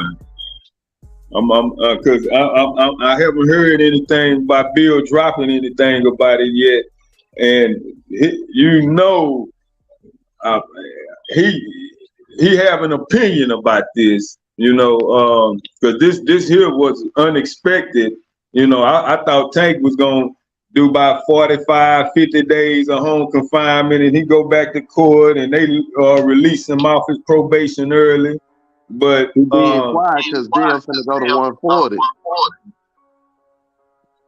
Now, is he gonna say, "Oh fuck it, Tank locked up. Come on, son, let's go to 140." That's what's gonna happen. I mean, now the excuse is made, right? The street is paid for him to drive down now. Man. I mean, damn, and it's already, you've already seen that Bob don't want them to fight. If Bob would have wanted them to fight, he never would have fought in safety house. Talking about Shakur. No, man, this kind of equivalent to going to the barbershop, getting clean cut. You done got your new unit on, your fresh $100 cologne, on your way to go get this brand new pussy. You hit her up, she say grab that bottle, you on your way, and you get pulled over and take your ass to jail. Man, the timing is horrible right now with this Tank shit. Damn it. Timing is bad. Boy, I done had that happen before. Boy, that's all feeling. Boy, I was ready. Man. I got fucked up, man. That's a good. Hey, that's a good answer. That's a nice example. Hey, man, look, man. I ain't gonna hold you. I gotta shut this motherfucker down. So we gonna go ahead and pass it around. I gotta get everybody last words, man. We're gonna start with my brother Terrence, Best Videos. I apologize, man. Go ahead, Terrence. What you got for me tonight? Give me your last words on anything you want to talk about. The floor is yours, brother. I just got this one question for the panel. Anybody, I guess, can answer or give their last words or whatever they want to talk about. But if my question is this: if Loma fights Tank and Tank doesn't get the knockout, what's the chances of Loma winning that fight? And that's gonna close it out for me. Much love, Terrence. Thanks a lot, man. Appreciate that. And I'm gonna allow everybody to answer it. So keep listening, and we'll let the people answer. My brother Sean T, man. I know you ain't said nothing in a minute. Sean T, I gotta tell you, I still got the money. I got you 500. Ain't nobody matching. Had nobody matched it yet. You know what I'm saying? I say that respectfully. And so maybe we will. I can't hear him. You can't hear who? I ain't say anything. I'm just listening myself. Yeah, I didn't think you said that. But I still got the 500, Sean. And so we're gonna hold it until we can find somebody who is game for the bet. You understand what I'm saying? But Shanti, give me your last words. I appreciate you, my brother. Anything you want to speak on before you get off, man? You know the floor is yours, my brother. All right, man. I appreciate you, man. You know what I'm saying? Letting me on the panel again. You can't hear me? No, I can hear you. Crush, I can hear him, Crush. Go ahead, Sean. Okay. I'm just gonna say, man, shit, man. I'm pretty much looking forward to this fight next month, man.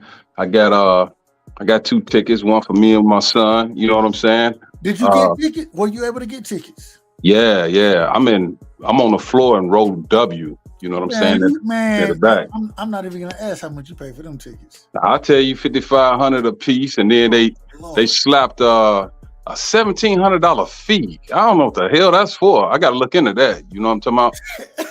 Straight up, I'm like, damn, $1,700. You feel me? But you know, I just look at it like this, man. That's like, man, I went to the Riddick Bowe Evander Holyfield first fight, man. You know what I'm saying? Like, I think it was like 91 or 92.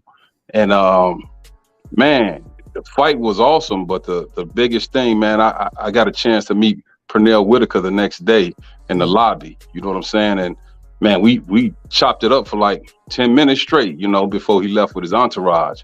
And that's why I'm just like, damn, I started to have a fight party. I'm like, man, hell no.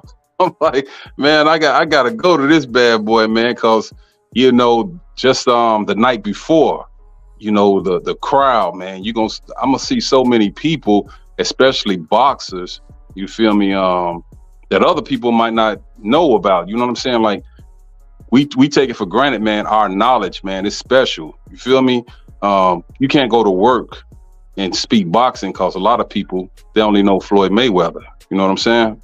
So with that being said, man, shit, man, I'm grateful, man. I appreciate everybody on the panel and the chat. You know what I'm saying?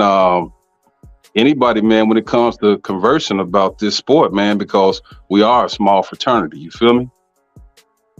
And I pass the mic. Man, that's an absolute fact. We're a very small fraternity. And that's why anybody who jump on, man, we show them love, we show them respect, and we appreciate them giving us their time and energy to keep this sport of boxing alive. This is what the channel is for. And so, man, I appreciate it, man. I got to say, man, let me go to my brother Bullet Gibson in the building, man. Bullet, give me your last words, brother.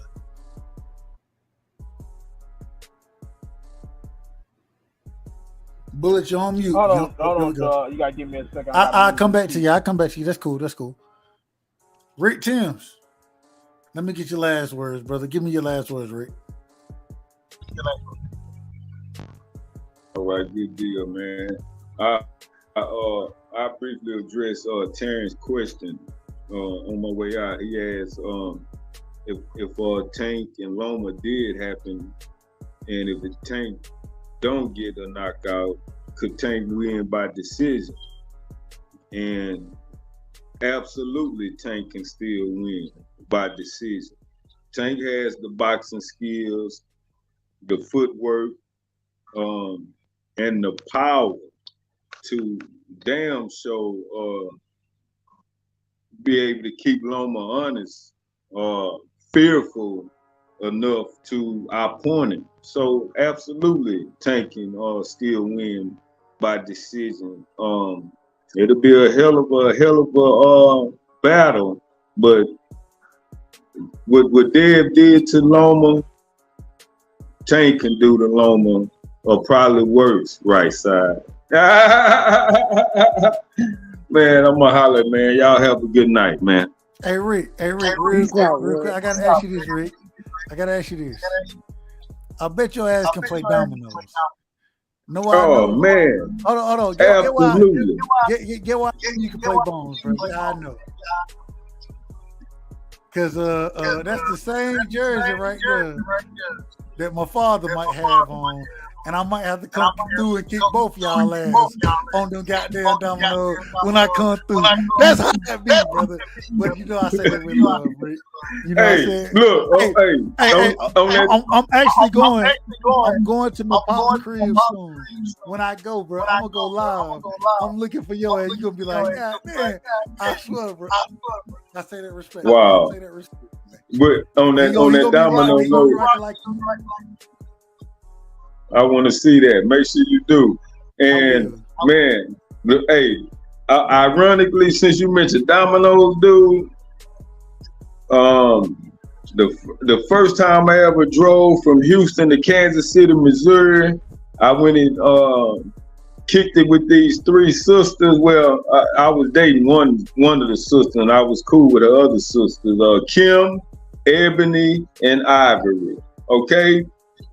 Kim, Ebony, and Ivory, those three sisters can rival any man on earth in dominoes. They all live in Vegas now. You know, they followed their mom and daddy when mom and daddy retired, and they moved to Vegas. And hell, they wind up moving to Vegas behind them. But them women now, they can play some dominoes for their ass. Let me give them their props. They ain't got no clue about none of this boxing shit. But man, you mentioned dominoes, and I'll never forget, boy, playing with them girls. Boy, they can go. They could go. Yeah, man, they can go. Hey, look, and you ain't even know. Well, you know, because you see them sending money. You see them sending it around, and you see it like, what the fuck you doing there? Hold it. All right. Boy, them girls can go. I remember that. And dude, this still on my mind, and this was in 90. This was in the 90s. This is like my second time driving up there. But yeah, this is like the late 90s. I mean, it's a long time ago. That's how I still recall them girls. They could go. They could play their ass off, bro. They were playing them bones. Man, they could go. We in there jamming Maxwell. Boy, I'll never forget that shit, boy. A tough ass. Hey, Rick, a tough ass night. Hey, it was fun though. It was fun. It was live, man. Shout out to Jackson County. Shout out to Kansas City, Missouri. The Paseo, Truce Avenue, Prospect, Bannister Mall. They tore that down. But yeah, salute to Kansas City, Missouri, man. Good night, y'all. Hey, shout out to my brother Rick, man. The big homie, man. Much love to him. You know what it is, man. Let me go to. I gotta get Bullet. Are you ready? Are you in the building, Bullet? Yeah, I'm here, brother. I'm here. Let me get your last words, brother. Appreciate you coming through. Always showing love. I know you be grinding out there, and but you still come through and show love, and I appreciate you, brother. Go ahead. Yeah, man, I like to give respect to everybody, man, and salute the Dub, always allowing me on his platform, you know, and man, I really love this boxing talk, man, hearing the different thought processes and how people break it down. I wanted to chime in when they was talking about the Devin situation, but you know, because you already know how I get down, man. We could break down some fights if y'all want to, but I was busy moving some pallets around. But yeah, man. I look forward to what's going to happen next in Devin Haney's future. I'm ready for him to go to 140 and take over. I think he's going to outbox Regis, and people going to be surprised. And then a lot of people that was kicking Tank going to jump right back over to Devin because they're going to see, oh, yeah, Regis got power too, and the way he's able to maneuver around him and do the things he do. But yeah, I'm not going to speak down on Tank. I was just going to say I really felt like he wasn't going to fight Devin next. I ain't going to lie. Like I like what Crush be saying. He be, you know, I came around, you know. I was like, I don't know, man. I thought they was gonna fight, but I kind of felt like Tank never really was gonna give Devin that chance, you know, until they felt like an opening, and they think they see a weakness, but it is what it is, man. But yeah, salute to everybody, and all respect to everybody's mindset, man. Salute, man, Bullet. much love, Bullet, man. You know it ain't nothing but love and respect. Appreciate you blessing the platform, man. You know you're always welcome over here, and man, we looking forward to seeing you next time, brother. I gotta go to the OG, the big homie. You know what I'm saying? An individual I got nothing but love, respect, adulations for. Somebody who done taught me a lot, who done and will put me in my place respectfully, even though I don't think he does it all the time, saying it toward me. But hey, he don't give a damn. He gonna speak the truth, and that's one reason I got so much love and respect for him. Crush, man, give me your last words. You know you're always welcome over here. You know how much respect I have for you, and I appreciate you for gracing the platform, brother. Oh man, thank you, Dub. It's always an honor. It's the greatest man alive, rocking with Mr. Right Side, man. It's always an honor rocking with Dub Right Side. Come over here, bust it up with him. Good conversations. Everybody that come on the panel and help co-host the show, and everybody in the chat. I really appreciate everybody. But some of y'all better get up on the train. Y'all missing my shit. But y'all the ones ain't getting it. Y'all get this soon, man. So, you know, with that being said, everybody have a blessed rest of the evening, late night or whatever. We got the weekend is coming up. I don't even think it's really anything big this weekend as far as boxing. I got to go back and look at some shit. Shout out Clarissa to Shields. Clarissa Shields. Oh, yeah, that's right. Yeah, Shields. Yeah, Shields is fighting this weekend. I might talk about that a little bit on my coffee and donuts in the morning. Matter of fact, I will. I'm going to talk about it a little bit. Also, shout out to the Denver Nuggets for taking game one. And I told everybody who said Miami was going to take game one simply because they felt as though that because Denver was sitting out for 10, 11 days, that they was rusted. It's going to be a sweep, Crush. It's going to be a sweep. Y'all heard it from my man Dub. He says going to be a sweep with Denver. So with that being said, man, great conversations, great debate. Shout out to everybody that always come through and kick it with my man Dub Right Side. Shout out to everybody that always shows up in the chat. And shout out to all the haters that come and check out my man channel. Make sure y'all hit the hating button when y'all asses here, because just like the like button, it helps out the algorithm. So with that being said, I'm out of here like a breeze through the trees, and I see y'all on the next wind that blows through. I'm out, Dub. Much love, OG, man. You know it ain't nothing but love and respect. I appreciate everybody who came through tonight, man. Nothing but love to everybody in the chat. You know what I'm saying? It was a great show. I apologize for cutting it short, but shit, it ain't even short. Shit, it's about to be 3 o'clock, so it ain't short. So, man, I got nothing but love and respect for y'all. Appreciate y'all. And, man, we'll do it again. It is what it is. Just know, man, when y'all over here, y'all rocking on the right side, y'all always welcome. And please, please, please share the content, subscribe to the content, hit the like button, and always come back, man, because we appreciate y'all. We truly do. And know y'all rocking on the right side, man. Much love to y'all. You can't fight the power of Gervonta Tank Davis. What a scintillating